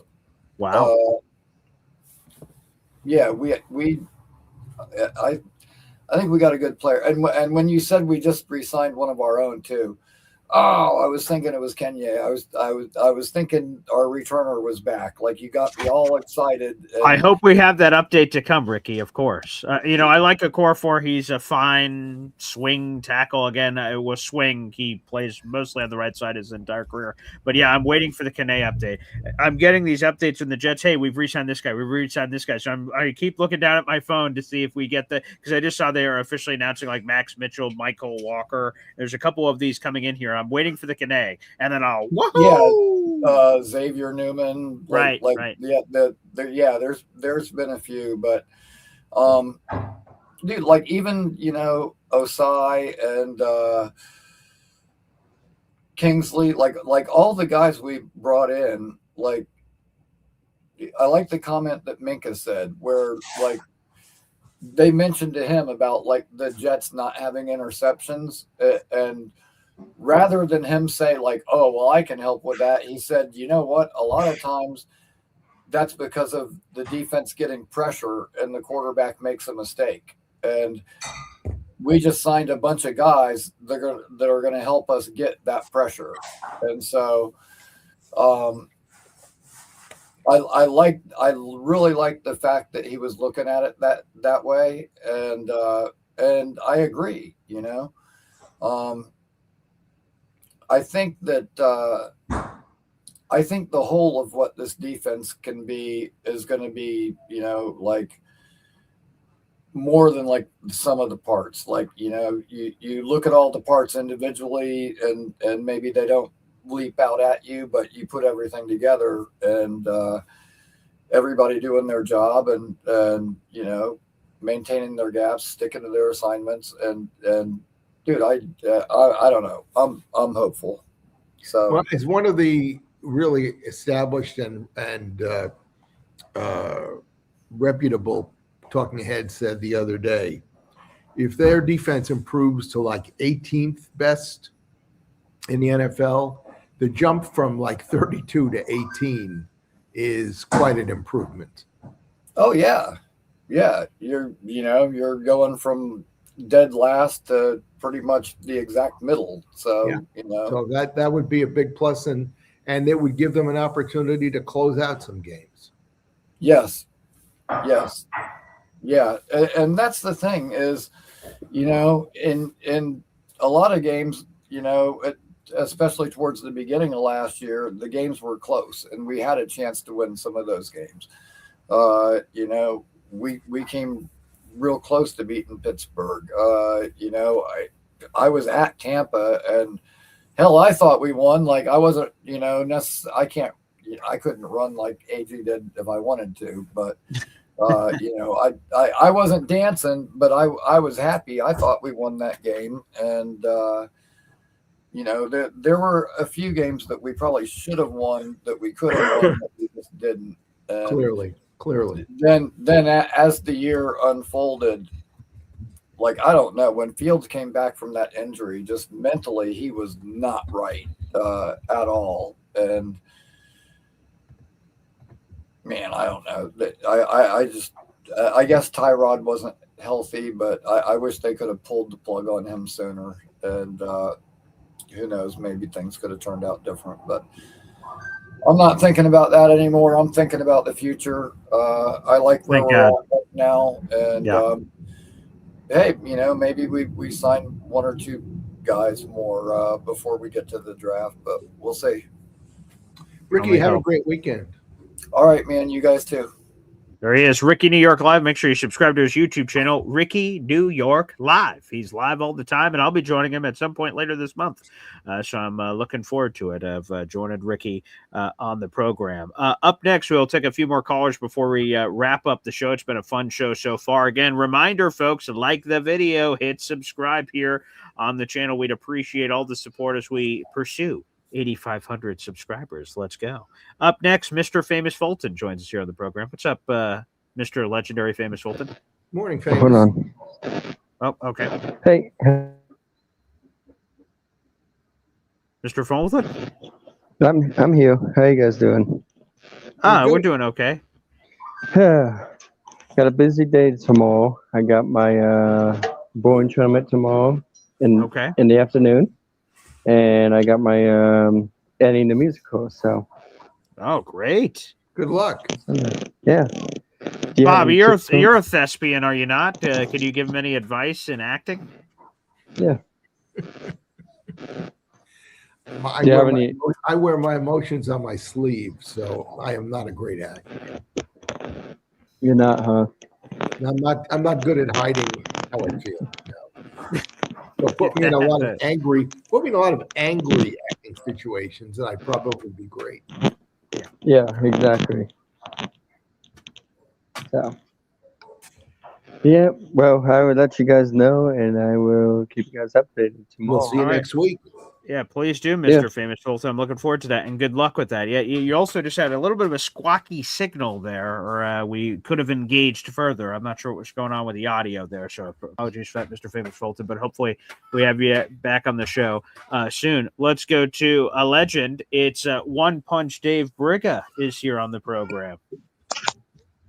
Hey, good. How you doing, everybody? Hey, Dave. Good Yeah, morning. excellent. Good to see you. I've been trying to get on with Bob for such a long time. You got all these long-winded fellas on there, but for weeks I've been trying. Including me. Well, not so much you. You're just telling, giving us information. I felt bad for you yesterday. That some of those people in Jake's chat had this attention span of a fly. Oh, really? I didn't even read that. Oh, you had to read the chat, Bob. You had to read the chat. They don't want to know about the history of the team. They just, seeing that we're stuck in this, quagmire of losing. You think they'd want to know about the good times, but they don't. I've said this before, but maybe you haven't heard it. Up in Green Bay, nobody gives a what about Lombardi, and how can you not care about Lombardi? I love Vince Lombardi. Oh, I mean, to all of us who lived in that era, you would have killed to get him to coach your team. Well, Bob, they think that Vince Lombardi, if he would come out of the grave today, could not adapt to what's going on. This is the mindset that if a coach would experience, he's too old. He can't learn. That the game generation that play these video games, they're learning more through the video games, so they bring the application into the actual professional realm. So we of a certain age, we can't learn, we can't adapt, just like the internet, we can't adapt to things. Well, that's foolishness. Yeah, that's foolishness. But I talked to a Green Bay season ticket holder, a guy about 50. He's the one that told me, because I told him about the Jets and the new generation not really caring about the Namath era and that sort of thing. Yeah. And he said to me, it's the same thing in Green Bay. People here in Green Bay don't care about what happened in the 1960s. And that's the golden era of the Green Bay Packers. How could you not care? They don't understand. They don't want to learn. I mean, it's just like everything that's going on in the rest of our culture is brought into the sports realm. And you see it through the things that go on through the NFL offices, the higher offices like Goodell. He's just, all he's concerned about is making more money for his buddies. That's all. That's all they care about. So what the past to them is, they could care less. But we didn't know history. If you don't know history, you're doomed to repeat it again, like the old adage goes. Just like the history that's going on in the Middle East. Nobody knows anything except what they see today. Look back 4,000 or 5,000 years. You know, as being Jewish yourself, and I know as being a biblical Christian that I've studied these things, and I put effort into it. But the modern generation, they haven't been taught. They're not being demanded to learn these things. They're learning new stuff. I want to get into politics, but yeah, but to a lot of people, if it didn't happen 5 minutes ago, it's not important. Exactly. But let's talk about the Jets from back then or today. What do you want to talk about? Well, anyway, that's the whole thing. Is going back. I think all the stuff started when you writing these books and putting all the information. The garbage started of the team when Weeb started bringing his family into it. And then we had that period in the 70s, Charlie Winter, then Lou Holtz, who just flew the coop. I mean, they claim there's a curse. There is no curse. It's just been an ineptness from the time that they lost in a 13-6 game to the Chiefs, at Chase Stadium in '69. That's the time when everything changed. You tell me if I'm incorrect. No, I mean, no, you're right. You nailed it about what happened after that season. First of all, a number of the players, we've just decided we don't need these guys anymore. We won our championship. And so he started either getting rid of them or nickel and diming those guys to the point where they wanted to leave. And that included the coaching staff. I mean, Walt Michaels, who became the coach much later, he was the heir apparent to Weeb, and Weeb bypassed him and took Charlie Winter, his son-in-law, to be the coach of the Jets. And he stunk. He knew nothing. A big dud. Yeah, he knew nothing. Then they had that Cleve Rush too. Cleve was the offensive guy, wasn't he? Well, he was, but he went to New England, and he bombed out New England. And the Jet players who I talked to from my book said to me, "We knew he was not head coaching material. He was a great offensive, coordinator, but he was not head coaching material." And the funny thing is, there was a bidding war that year. Cleve Rush and the guy that ultimately went to the Steelers, who became, help me, BG, who was the great Steeler coach in the early 70s? Chuck Noll. Yeah, Chuck Noll was the defensive coordinator of the Colts. And because the Jets beat the Colts in the Super Bowl, New England wanted Cleve, and Pittsburgh settled on Chuck Noll. And look how that turned out. It's just that, you could see being a long-term Jets fan, and if they don't want to learn, if they don't want to understand the history of the team, that's okay. But I'm an AFL guy, and I seen, you talked about the racial stuff, and the AFL opened up the stuff to the black players. I mean, they love speed. I mean, if it wasn't for the AFL, forget about the NFL would have no speed. It was 3 yards in a cloud of dust. You know what I mean? I was an AFL guy. I don't know about yours. You had to be an AFL guy. Absolutely. Right. I mean, so when they made the merger, I got it financially, but I hated it. I hated it because it just they lost what the league had, and of course they didn't. The AFL didn't have the monetary means to go against the NFL. But in the philosophical and really intelligent mind of Sonny Werblin, he told the owners of the AFL when they were about to merge or agree to a merger in '66. Don't do it. Wait another year or two, and they will pay you. They'll pay us to come into the National Football League. And he would have been right if he had done that. The AFL was ahead of the game. They just didn't have the monetary means to do it. You know what? Yep. Especially that people don't realize Wellington Mara, he didn't want Vince Lombardi as the coach. He let Vince Lombardi and Tom Landry walk out the door. Figure that guy. He wasn't too smart, was he? Of course, later on, he was fortunate enough to get Parcells and Lawrence Taylor. Yep. And of course, George Young. If it wasn't for those guys, the Giants would still be in a garbage pail. Yeah. Well, he had to suffer the indignity of somebody flying a plane over the Giants, saying 15 years of terrible football, we've had enough. Bob, I'll always be an AFL guy. So I'll always, that's basically it. Because, see, this is where the people don't get it. The young guys, do a little studying if you want to know about the team. Want to see about the real demise of the team. Don't say it's a curse. It's not a curse. It was something that just happened because of Weeb's ineptness, especially not signing John Riggins. Oh, when I saw John Riggins go out the door, he was my favorite player. I don't have many jerseys, but I have John Riggins and my brother-in-law. Of course, Joe Namath. I didn't want to touch Joe's stuff because he was just like something special to me. So I didn't wear anything. Is there anything in particular about Matt or the old time Jets that you wanted to talk about today? Just that I loved them all. I loved the lineman Winston Hill. I loved Johnny Schmidt.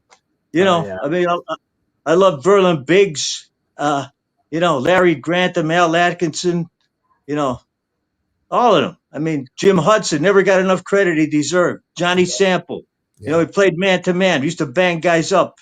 That's what playing man-to-man as a cornerback, man. That was something. This football is not the same. It's just, I know things. I don't want to be called an old-timer, but, I'm a hockey player, so. When you take the physicality out of stuff, man, I start, I'm a defensive player. You know, I was the guy that used to go into the corner, dig the puck out, check, play, play in the shorthanded, that kind of stuff. I wasn't the A scorer. lot of elbows, huh? A lot, 3 broken noses, buddy.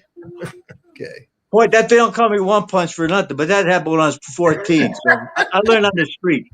I learned on the street when you got those ethnic names called you. They give you, you couldn't go from block to block unless you got in a fight. And if you went home and you cried, your old man kicked you out the door and says, "Go sell it yourself." Yeah. Thank you for reminiscing. I hope you have a great weekend, Dave. God bless, man. God bless. There he is, Dave Briga, joining us here on the show. All right, let's get another caller in here. Another OG, a legend. EZ joins us here on the show. EZ. With all those great names, he left out Randy Rasmussen. He left out John. Yes. Yeah, you left out plenty. Yeah, Randy Rasmussen, who in his rookie year, they went to the Super Bowl and won. Number 66. This will happen every year.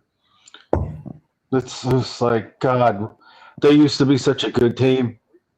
I did learn some. I didn't realize how badly Weeb screwed up after we won the Super Bowl, because if he's the one that let Riggins go, then I have a little spin on the side for him for that one, because I loved Riggins. I can't believe they let Riggins go. He let Verlin Biggs go, and he let Riggins go, both to Washington. But Riggins had an even better career with the Redskins than he did with the Jets. Yeah. So he had so much left in the tank.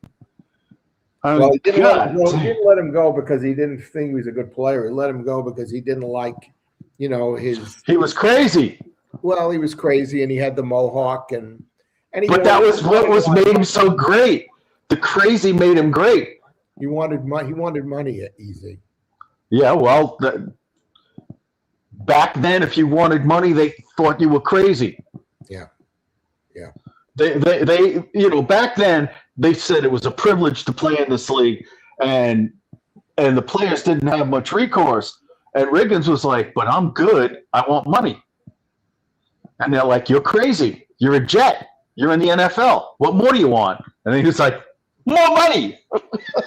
Why am I crazy for wanting more money? I'm going out there on the field every week, getting my ass kicked in, and you want me to just continue to not get paid? It was, that's the way it was back then, though. Well, part of the merger, and one of the benefits of the merger was that the players got paid a lot more. Oh, yeah, they did. Yeah. And I understand the free agency is good for the players, but as a fan, I kind of hate it because there's never any really continuity anymore in a team. I mean, it's like growing up as a Mets fan. I knew that every year I was going to see Kranepool at first, Felix Millan at second, Bud Harrelson at third. And, well, third base was always kind of a question mark with the Mets, But I remember my favorite one was Wayne Garrett. And then you always had your pitchers, you had your 3 outfielders, although right field was always a quagmire of who they put in right field. That was kind of funny. Don Hahn or it was Swoboda or whoever else. But I liked the fact that I knew for like the first 6 years of me being a Mets fan, I knew my team. I knew their batting averages. I knew everything about it. And when the free agency started, where everyone was going everywhere, it killed it. And the thing that really killed me was when they traded Tom Seaver for this guy, Paul Zachary or something. To Cincinnati for Pat Zachary. Pat Zachary. I was like, it literally ripped my heart out. Yeah. And I could see it beating. And like now, I don't even care about baseball. I don't care about baseball. How can you care about baseball? You can't ever watch a goddamn game. I'm sorry, we're switching a little bit, but the fact that you have to pay for everything now, even in your living room, you can't even watch a damn game in your living room anymore. That's why baseball's dead, because you can't watch your team anymore unless you pay $150 a month for cable. You can't watch your team. They have one game a week on now. How are they supposed to build fans? And this is why baseball is dying. I know I know people go to the stadiums and still watch the games, but it's not like it used to be. People used to live and breathe baseball. Yeah. And that's why football is number one now, because it's all over the place. Why do you think football is number one? Because you can't watch baseball. So now what do? We gravitate to the free agency. We watch the draft. We watch preseason football. We watch all the games. And we're willing to pay for some of them because still most of them are on network. But if they ever take that away from us with the network games, it'll kill that sport too. So, anything going on with the Jets you wanted to talk about today? I think Geno's going to be okay. Yeah, that's the spirit. I think Geno's going to be okay. I think so too. I think he's a seasoned professional NFL quarterback. Is he a top 10 guy? No. Is he a game manager? I think he's a little bit more than a game manager. I think he's in that maybe, let's say that there's 5 or 6 echelons of quarterback. I think he might be either 2 or 3, depending upon how many echelons you bring up. All right. I don't think he's top echelon. I think he has the capability of being a second tier. In a good year, I think he's definitely a good second tier quarterback. And when I say a good second tier, if they get a bona fide second receiver and Breece has a good year, and everybody stays healthy, I think they can have a fairly potent offense and make a vast improvement, just like we just talked about the defense a couple of minutes ago. Well, the thing with the defense, since we got all these new guys in our defense, and I think they've really sort of rebuilt the defense, I know everybody wants to get Reese as our edge rusher, and I like the kid. But I'm saying to myself, since we've done so much to help build the defense, could we maybe turn from that and maybe go receiver with number 2 and offensive lineman with number 16? That's possible. Jeremiah Love for you? No. I like Jeremiah Love, but we have Breece and we have Zero and we have the other kid. We have the 3 guys now. We have kind of a 3-headed attack on offense. Jeremiah Love at this point is a luxury. Then again, everyone says you're one injury away from a luxury being a necessity. But I really think right now Love would be a luxury, and we can't afford luxury items right now. We still have holes to fill.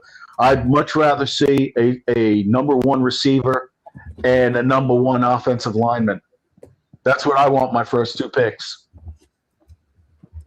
And then 33 and 44, then we do. I want to get excuse my French, but I want a fucking blue chip receiver and a goddamn blue chip offensive lineman. That'll finish the offense. Everything else after that is tweaking. I think they're trading into the first round with number 33. You think they're trading 33 to get back into the first? Yep. Why? So we can guarantee a guy for a 5th year? I think there's somebody. I just think there's somebody there they're going to want and say we don't want to take a chance on not getting it. Well, like Paul always says, you got to have a dancing partner. Yeah. Well, yeah. So that's why we can still trade back with 33. Okay, I agree. All right, let's go back into the first round. I still want to get a receiver at number 2 and an offensive lineman at 16. I still want that. Remember I told you I really didn't want to talk about the draft until free agency was kind of done and molded. Yeah. Now that I've seen what the Jets have done, and although I think Reese is a fantastic player, and I love the shit out of him, and I really do, I don't think he's an absolute necessity at this point.